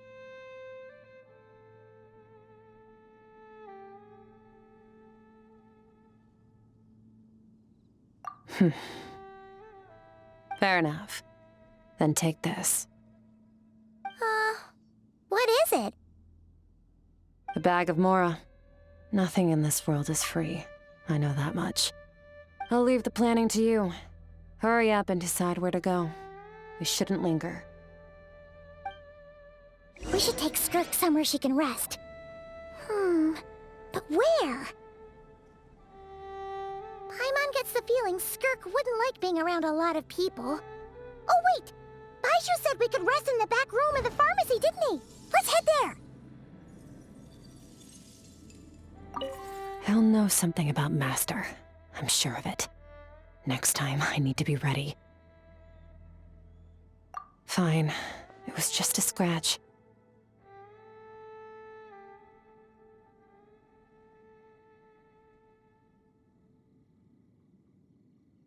It'll take time to recover my strength, of course. But adapting to situations like this is nothing new for me. Oh, this?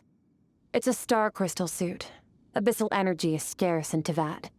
Wearing this helps me access it more freely.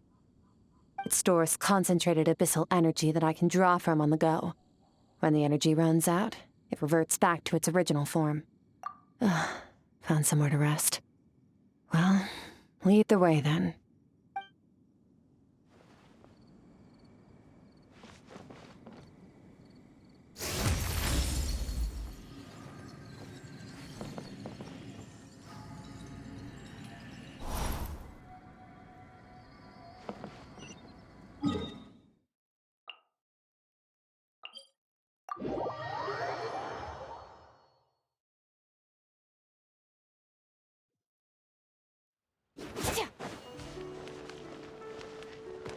Fearless.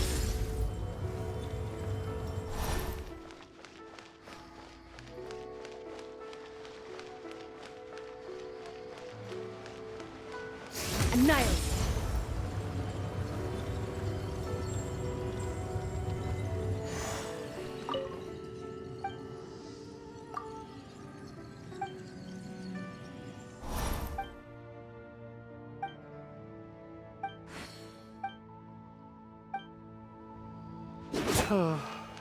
Please, so many show me your prescription.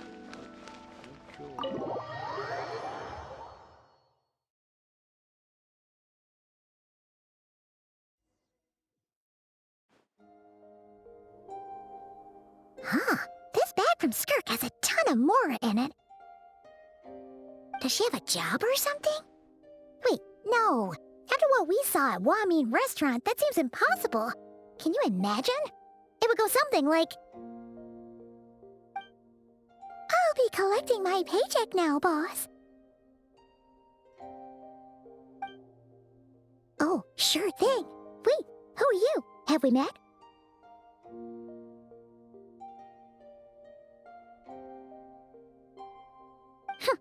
Can't hold a job if you make everyone forget about you.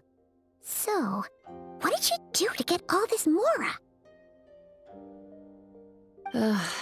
Claimed some buried treasure, took care of a few monsters that were causing trouble. Nothing untoward. It's safe to use. Ah! You heard all that? A sonorous voice like yours is hard to miss. I wouldn't be surprised if the sound of it traveled to the nearest mountaintop. Then, did you by chance happen to hear Paimon's little, joke earlier? You mean when you called me Frosty the Lavender Melon?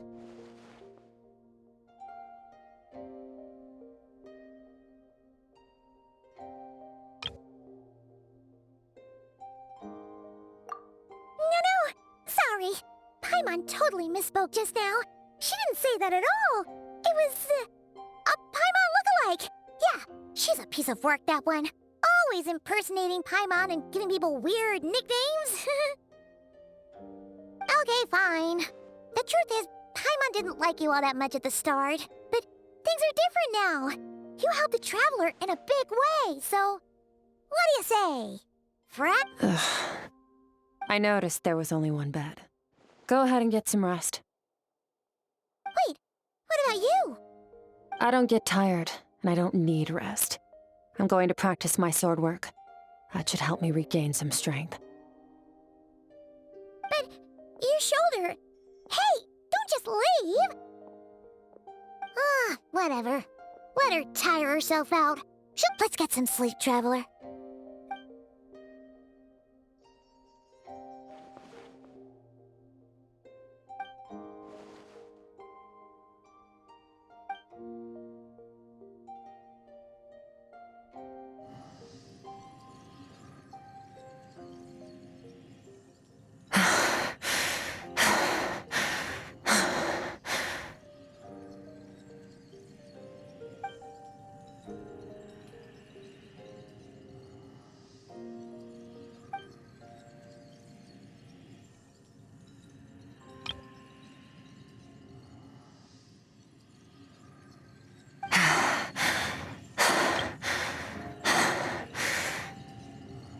Quiet.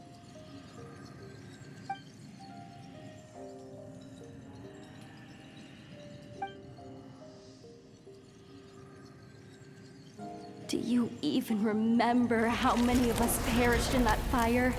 How many bodies were left to rot on the scorched earth? Yet you alone live on.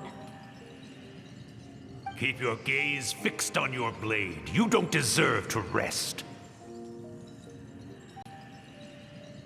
Run, Skirk. Run! Only death awaits us here. Keep running, and don't ever look back.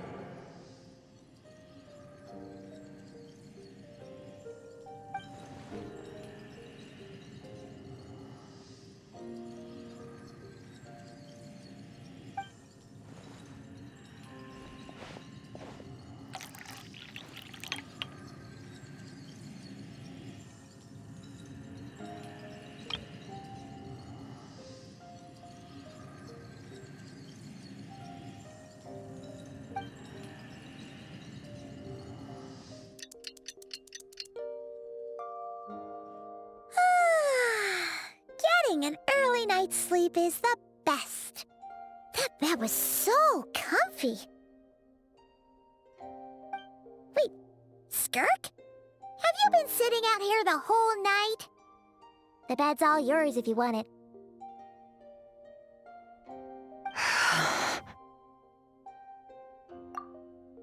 About 60%, maybe 70. Whew! Paimon thought it would take at least a couple of days. That was fast. No, not fast enough. That's 20% less than last time. Same training regimen, same intensity. Nothing felt different, but somehow the outcome fell short. No, I think the problem's with me. I need to meditate for the next 2 days. Deep introspection should help me find the issue. Ooh, sounds intense. We'll watch over you in the meantime, then. Thanks. See you in 2 days.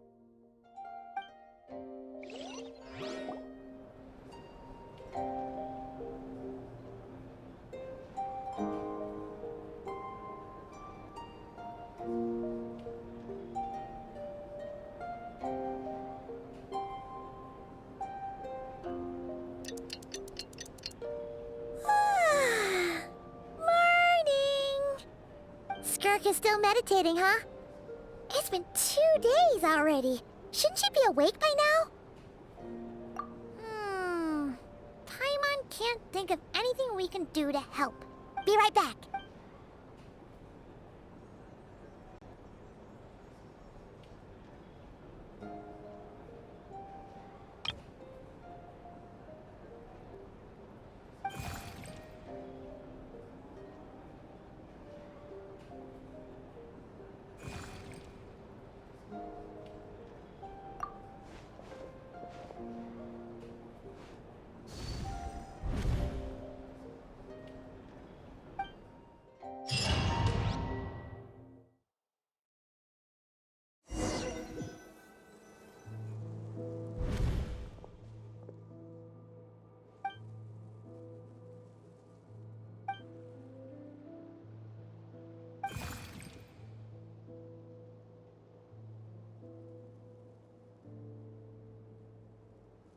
That's right.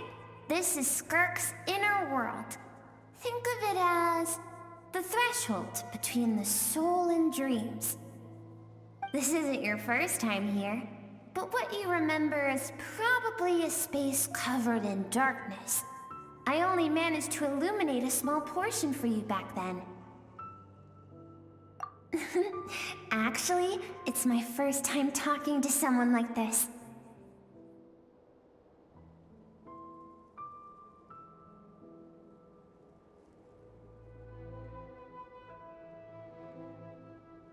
I only managed to break free and bring you here because the injury weakened her power. I guess that's why I can speak again, too. Call it fate, if... Now, before I take you to her, I gotta ask. You're the first outside visitor to ever come here. So, what... Oh, you noticed. This river strength accumulates over time.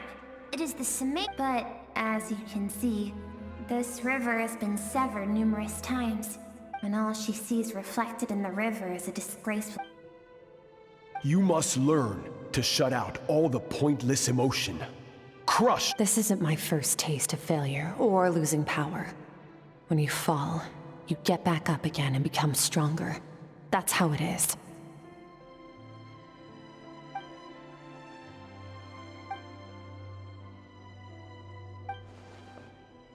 The answer to one mystery. Let's follow the river upstream.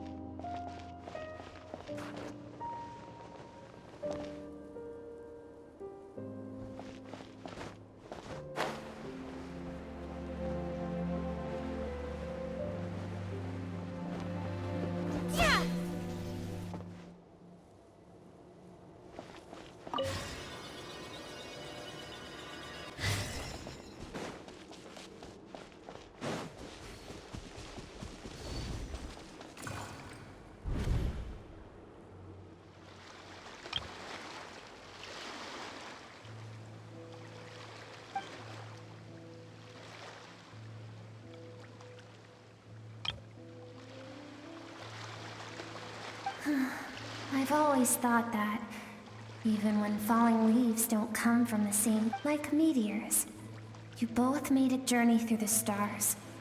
Both travelers who have landed on a planet that is not your home. Yet, when she first noticed your presence, although she hesitated for a moment, she still chose to walk away, indifferent as ever.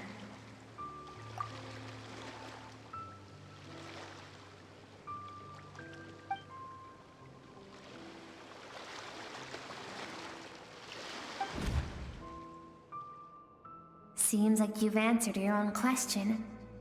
Skirk sees herself as a trespasser in this world. Let's keep going. It's...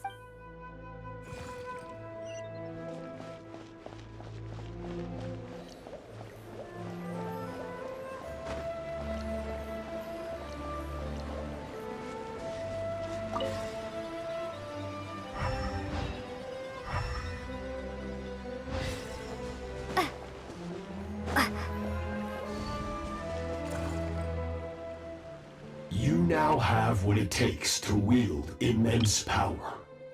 From this day forth, I shall teach you no more. No one can become a worthy warrior. You wish me to travel the world beyond on my own, Master? Indeed. We will still have contact. Indeed. Make new friends. Embark on your own journey. And piece together a new future from the shattered remnants of your past. We will still have contact through the abyss.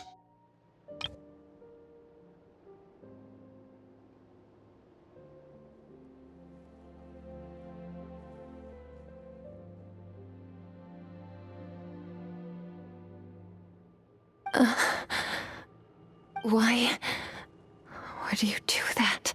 I have told you before, fear is the catalyst for human evolution. You have tasted loss. You have known fear, but as living beings, we all have an instinct to detach from that which harms us. Yet now, I have bestowed upon you the gift of fear eternal. It will drown you in the nightmare of your childhood.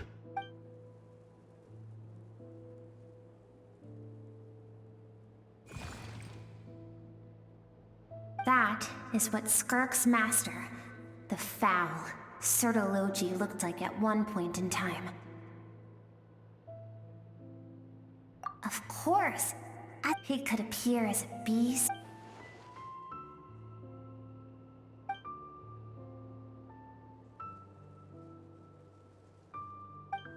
For certain reasons, I need to bridge the power gap between me and my master as quickly as possible. But first, I need to understand the source of his strength. To do that, I need to follow in his footsteps. Walk the path he once walked. I'll let you in on a little secret. The scope of his power is impossible to understand.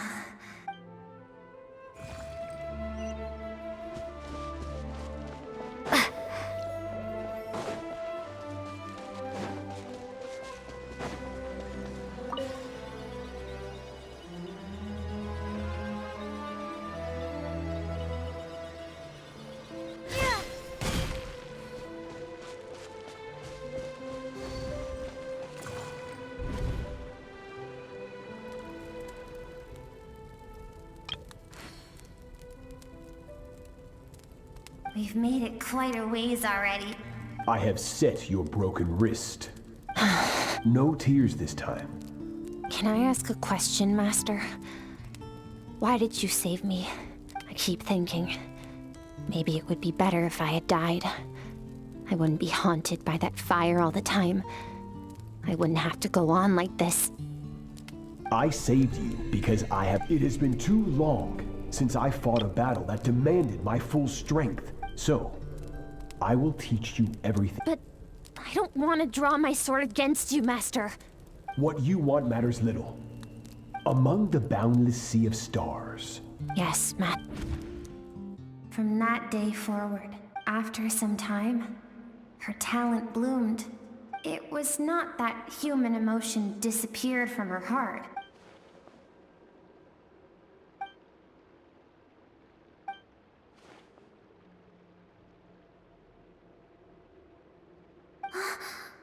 I almost don't want to reach the end.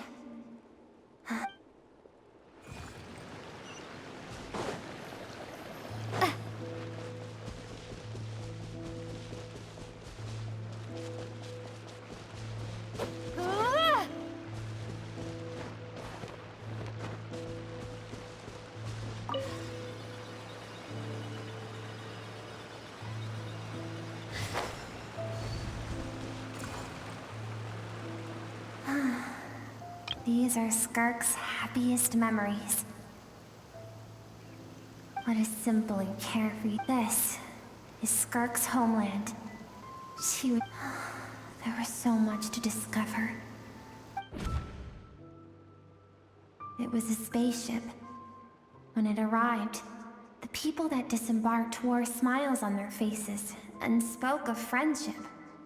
They claimed to be merchants from a neighboring planet. Skirk's parents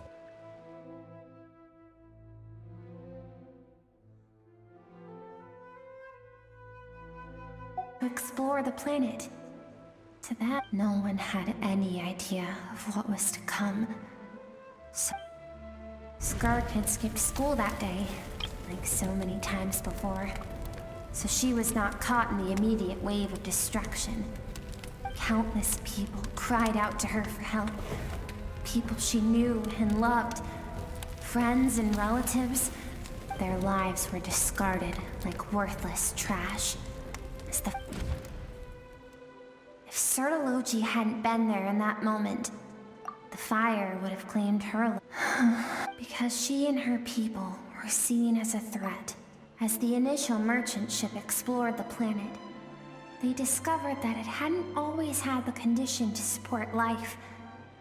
Yet there was evidence of human. Further research revealed that, over time, the people of this planet had evolved the ability to adapt to any type. For that reason, the outsiders viewed them as a potential threat and decided to eliminate them before the threat could rear its head. Senseless, isn't it? Deemed a threat because of a gift they didn't even know they had. If those with power get to decide good and evil, then all you can trust in is the sword in your hand. No one wants to relive their most pain. Skirk is waiting over there. For both of us. Let's go to her. It's time to fulfill my purpose. And my...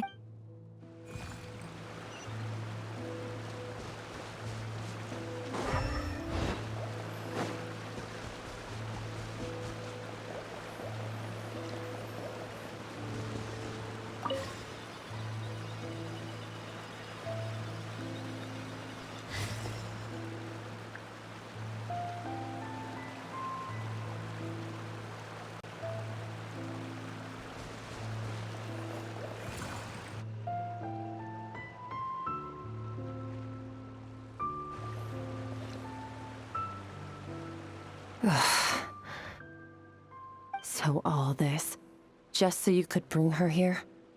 I have things to say to you. Well, to me. I want someone to witness our reconciliation, even if it takes an argument to get there. And she is the best choice in this moment.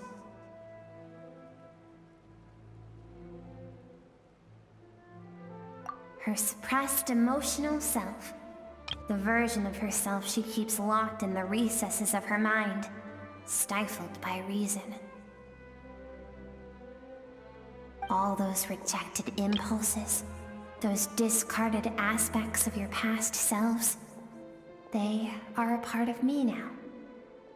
I am who you used to be. Someone you have refused to face for too long. So, I came to face you instead. You're wrong. I've faced you all along. And that's exactly why I keep you locked here. Your existence makes me weak. Moments of joy and longing are when we are most vulnerable. Don't forget, it was a penchant for goodness over reason that doomed our homeland in the first place. The vastness of the universe renders everything insignificant. Our feelings most of all. Even so, learning from the mistakes of the past doesn't have to mean erasing everything.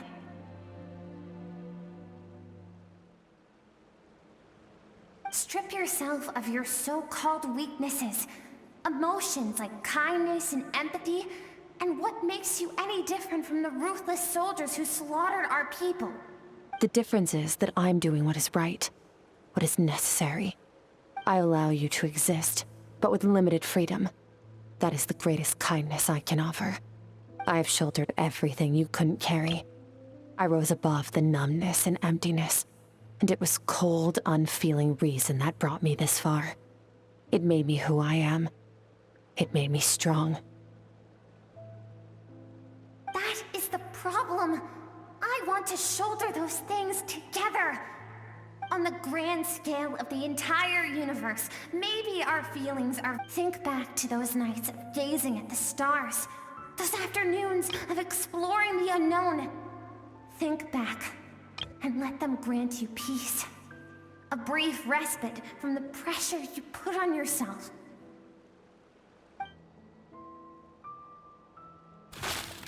That isn't what we need.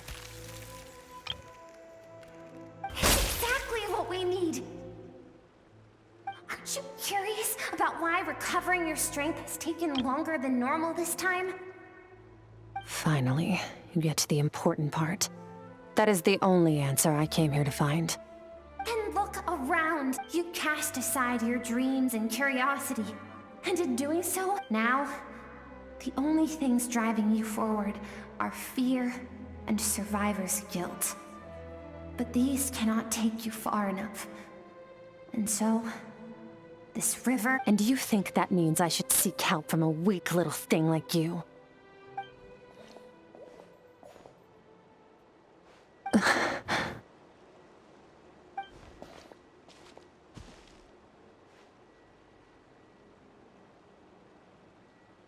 Thank you for saying that.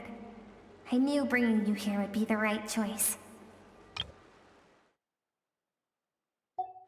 To be honest, I'm not here to argue with you. This isn't about who's right or wrong. And in fact, I agree that in order to make it through the wake of that tragedy, we had to distance ourselves from the pain through reason over emotion. But what is right at one point in time isn't always right forever. I know you will never forget that fire. I know the fact that you were the sole survivor fills you with guilt.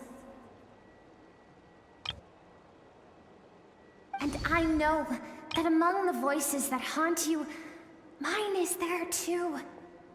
Because deep down, you know that you didn't turn out to be the person you wanted to be.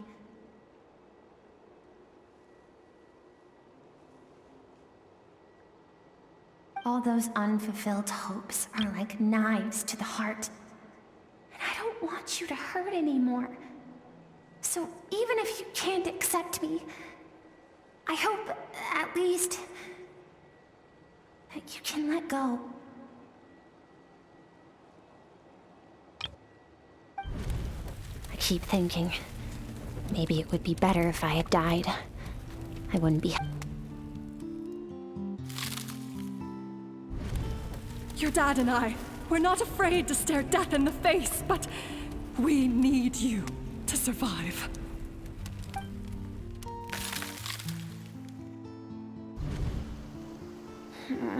I'm sick of being a kid.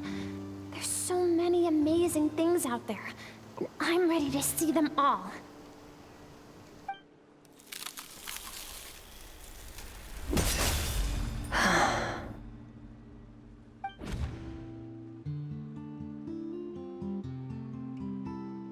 I remember. There was a song Mom and Dad always sang when we went out to fetch water. Dancing water. The sand along your path is begging for your song and movement. Will you carry I am not the dancing water, and you are not the burdensome sand. But if this is your wish, then I will carry you with me until the end.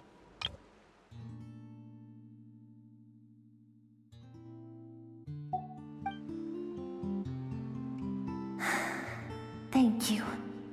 I should be thanking you.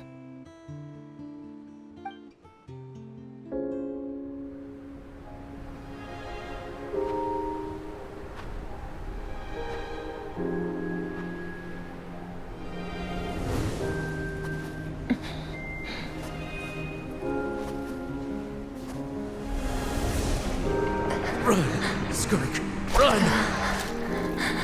Remember, leave no one alive! Heed my words, Skirk. Let fear take root in your soul. Did you survive? Why was it only you? Skirk, did you become a positive light in this world?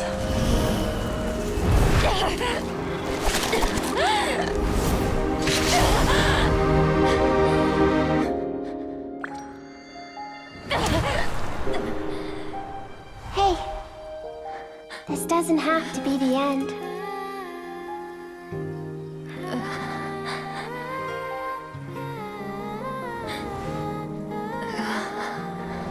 Life is a gift. Don't let darkness claim it.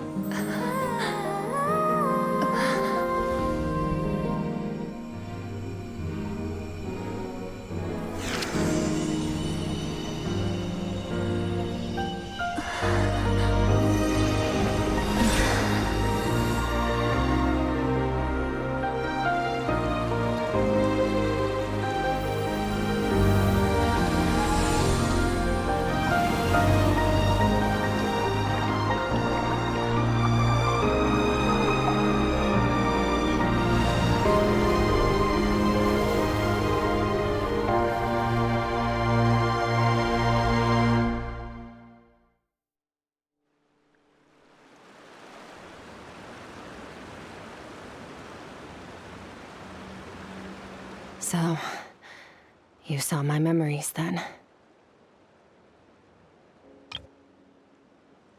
I once asked my master if survival of the strongest was the law of the universe.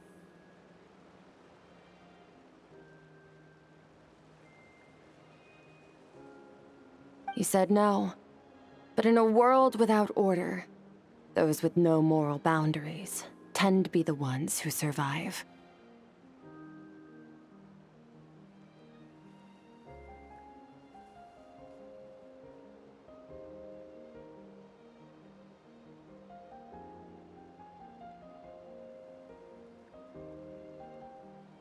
That's why, after hearing his answer, an idea came to mind. An idea that, one day, I would create a new world order. One in which there would never be another tragedy like that fire. One in which power was not the law of the land. But that means I must defeat him. Because my master, Sertologi, is, at the core, a defier of all rules and order. Yes, and not just because of the gap in our abilities, but also because I have no reason to see him as an enemy. Although his decision to train me was not made out of kindness, he did everything a master should. He saved my life, taught me the sword and the principles of strength, and for that, I respect him. I know. And it's not something I want. But Master never goes back on his word. I have to treat everything he says as a promise. He's no longer into that, but he sends me messages through the abyss every now and then. Most of them are simple greetings, or an answer to one of my questions. Every time I hear from him, my heart skips a beat. And I wonder if this is the moment where he'll finally appear before me and tear down everything I've built to pieces. Maybe that means I do live in eternal fear, just like he said. Yes, I respect him, but I'm also afraid of him. And for that reason, the pursuit of strength consumes every moment of my life. I don't know what Master has planned, but I have to be ready.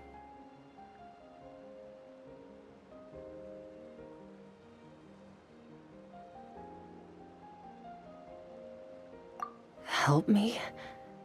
Why? This isn't your fight.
Oh, you're finally awake!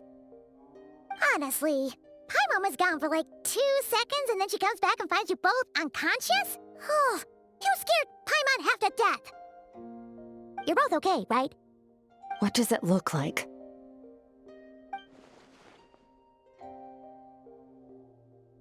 Only water from the source can cleanse the rot and filth that flows from the past into the future. I taught you to incorporate the experiences from your journey into how you fight. I suppose what happened today will become an inseparable part of who I am. Okay, so Paimon, but whatever. Paimon brought back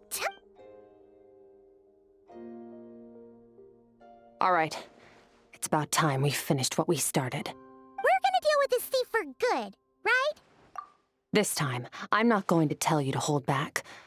But having digested even more power in the meantime, he's going to be tougher than before. The good news is, we have no reason to pull our punches this time. So, let's go. Same place as last time.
extinguished.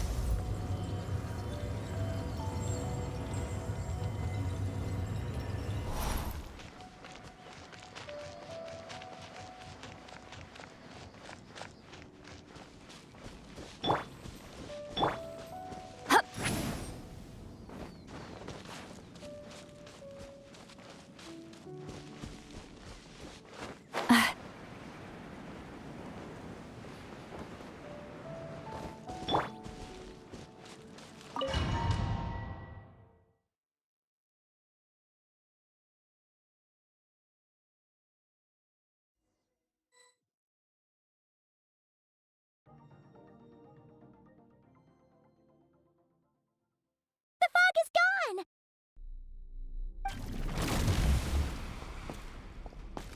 Wait, isn't that the form the all-devouring narwhal changed into?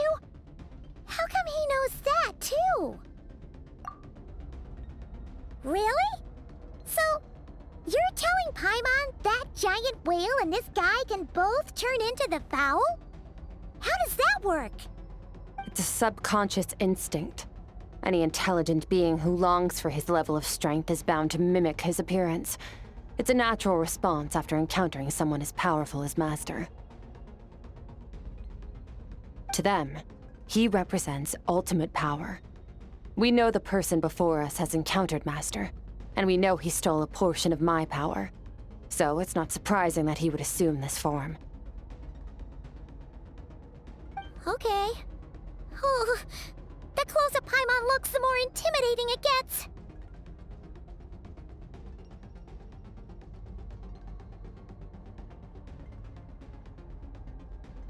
Nervalette isn't here this time, so it's up to us. He won't have the nerve to steal again after we're done with him. Let's teach this guy a lesson.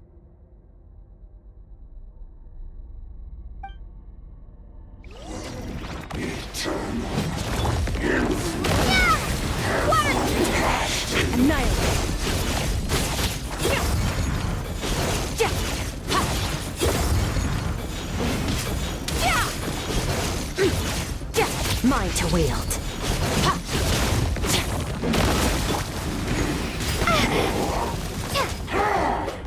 Go! Water jet! Water jet! Wipe out! Haven't forgotten your training, I hope.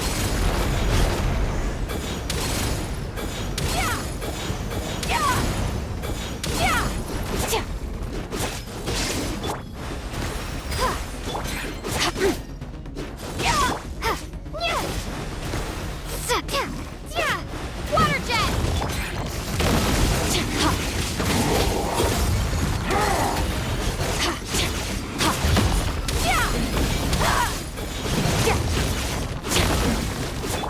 Go!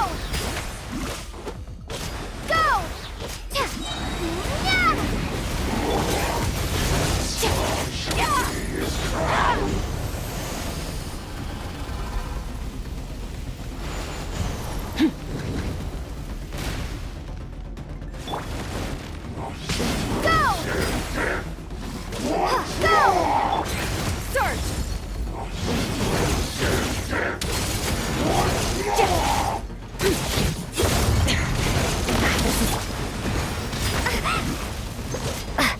Water jet! Bombs away!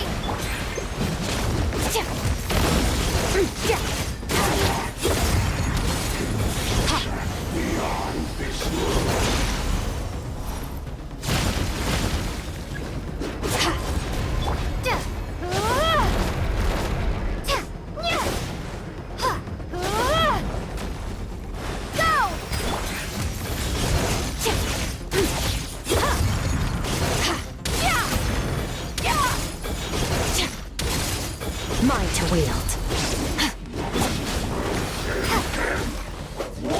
Water jet! Extinguished!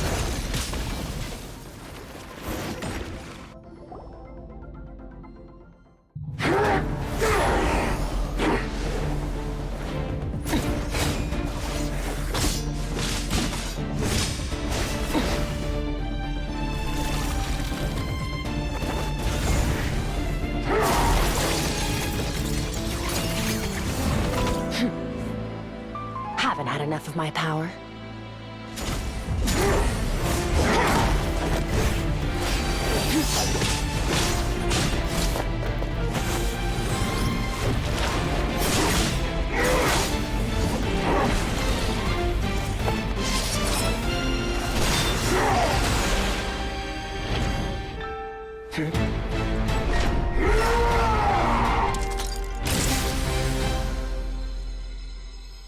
Well then, let's see how much more of this power you can handle.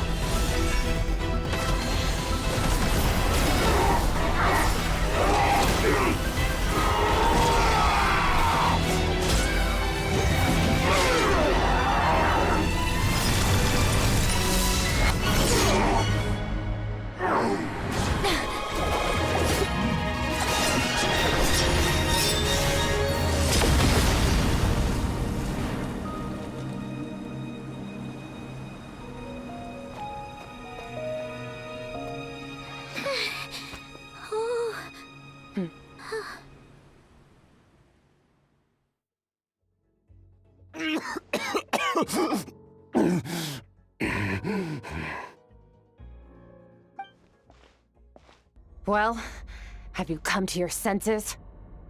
You saw that my body was at its limit. So, you deliberately channeled your power into me, knowing that it would destroy my shell from within. Such power. Such keen battle instincts. So you must be... Skirk, Sertologi's disciple. How long has it been? How long has he been away from Tevat? Hundreds of years. Hundreds? Sorry. It's a lot to take in. I should introduce myself. I am Skofnungar, a friend of your master and one of his followers. This is the first time I've heard your name, Skirk. But hundreds of years ago, I knew you existed. And I knew you would come here. Hundreds of years ago? Sounds like you and Master have quite the history. Care to tell us about it? Of course. Might as well take advantage of a clear. I was born into a noble family in Conria. As the eldest, I trained the sword harder than anyone else. Defeated all of my peers. But it was all in. Over time, my heart hardened. We were similar in age, but different in background. He was born in prison, the son of criminals who had been sentenced to death. He spent his childhood wandering, yet he always wore a smile. I still remember what he said to me when we first met. That does sound like something he would say. He was the first to acknowledge. When I was 10, he stole forbidden research materials and managed to cure my... But somewhere... After his grand endeavor was successful, he sought me out and said to me, "This planet no longer holds anything of interest to me, so I'm leaving. But first, I have an offer. I can use a power I have just refined to break the curse of immortality for you. Your death was once what we worked so hard to prevent. But the immortality you now face is a different kind of pain altogether." I'll pass. Immortality doesn't sound so bad to me. Since I can't die, it means I have an infinite amount of time to get stronger. Are you sure? I cannot say when I will return. Your body, or rather, your soul, might not be able to withstand this curse.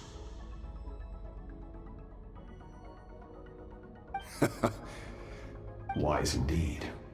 Nevertheless, Disciple? Nor I.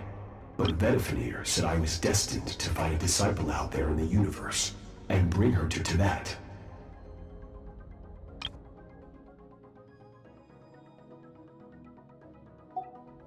You know as well as I, Vedifenir's prophecies are never wrong. Well, now... All Vedifenir said was that one day, the stars shall bow in her honor. Sounds... Of course.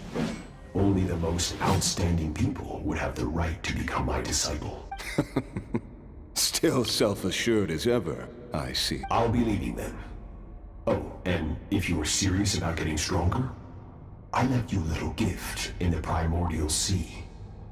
As I've said before, walk whatever path you want. Waiting for me in the primordial sea was the all-devouring narwhal, already beaten into submission by Sertologi. In its weakened state, I was able to cut off part of its flesh and sew it into my own heart. Your heart? That sounds like torture! How did you even survive that? Because, of course, I bear the curse of immortality. So, you used the curse to turn yourself into a vessel for power. Even with that whale's ability, devouring power like that is not something the human body can withstand. With your body and soul constantly at the breaking point, it was the curse of immortality that sustained you. But that is not the path to strength. You have to pour your heart into it, work for it, dream of it. Instead, you stole something that didn't belong to you, and it backfired.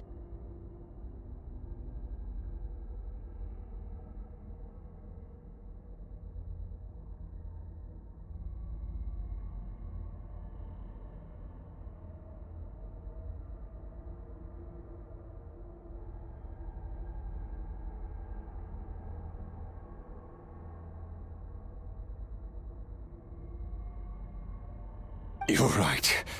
I should have known better, but I miss your master.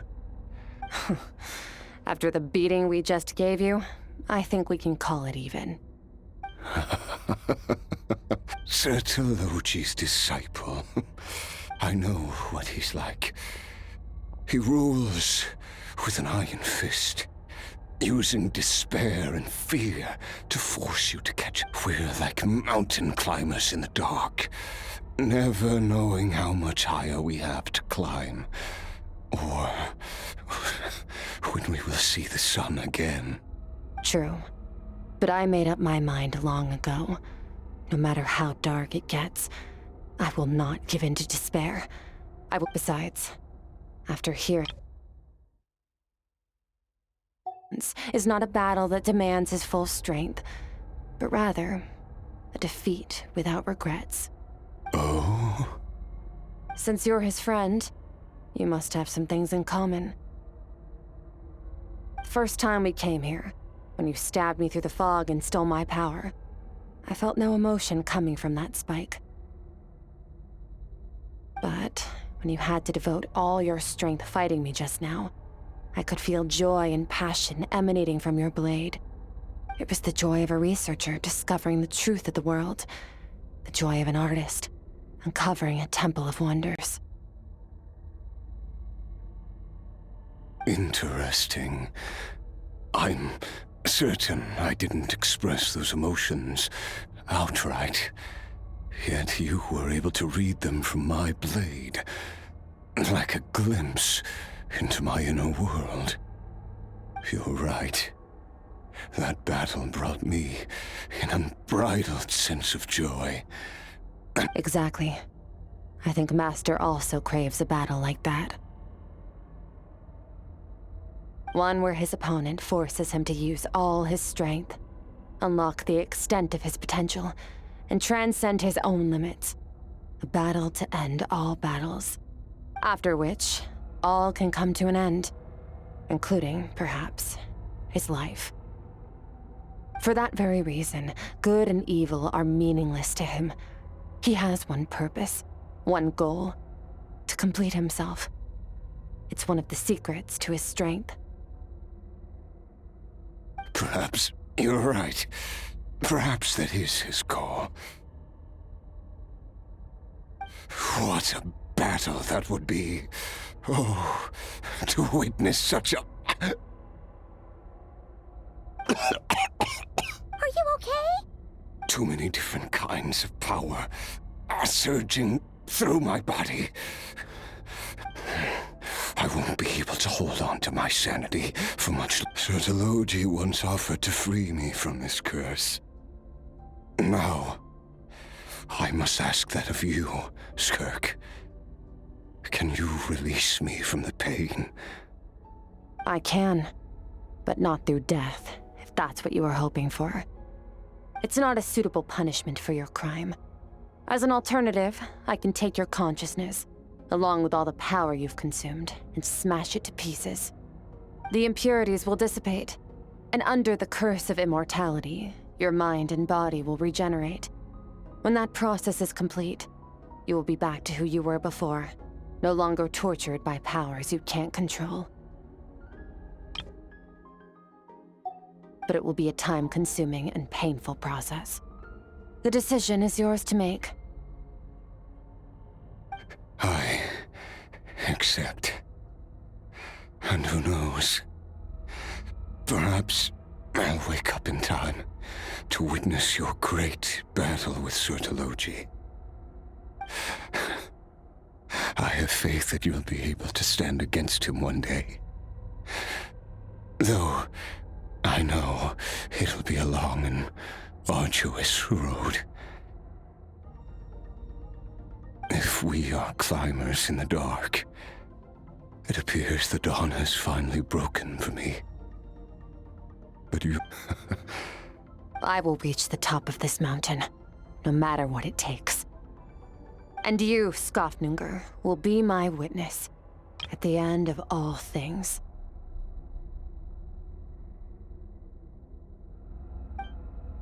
Whew, that's finally over. Let's get out of here. Huh, at least we don't have to make a mad dash for the exit like last time.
It's only been a few days, but it feels like forever.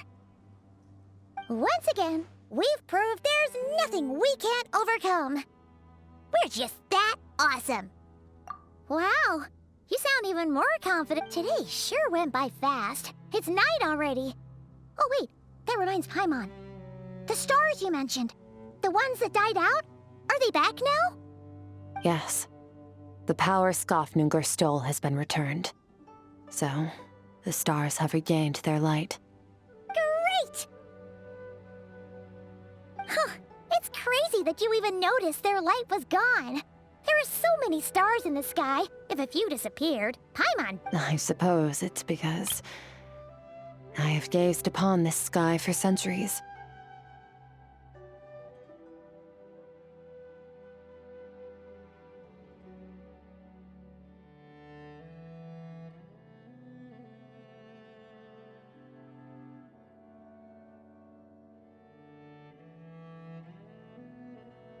The false stars, hanging in the meticulously planned sky, glittering with rotten light. It's not real, And yet, it is for that very reason that I can look upon it and enjoy the momentary peace it brings. Even the most beautiful of bubbles has to burst. We will return to the real universe one day, whether of our own volition or not. Time marches ever forward. Even the innocent and naive will taste life's bitterness. Yet through hardship, we grow until we learn to seize the sands of time for ourselves and uncover our true strength. Though we gaze upon a false sky, its vastness and majesty is palpable. One can only wonder, what is it going to take for kindness to reign supreme in the vast expanse of the universe? Ugh. This is all going over Paimon ever since we met.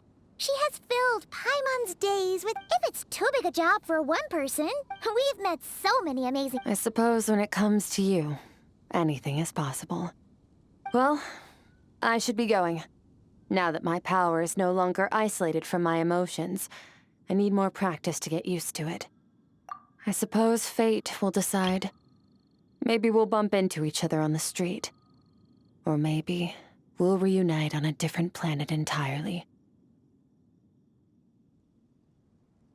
Regardless, reunions and partings are but passing moments.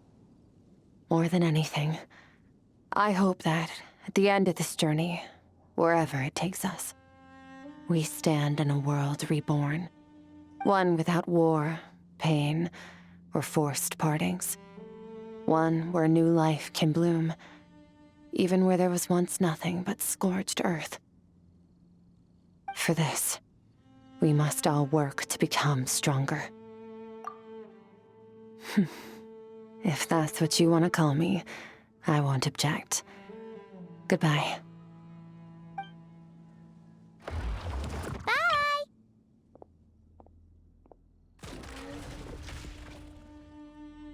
Is it just Paimon? Or is she being— Hey! What do you think about camping here tonight? There's nothing quite like sleeping under the stars. Come tomorrow, we can continue our journey.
During my journey through the stars, in my spare time, I play music. The universe is vast.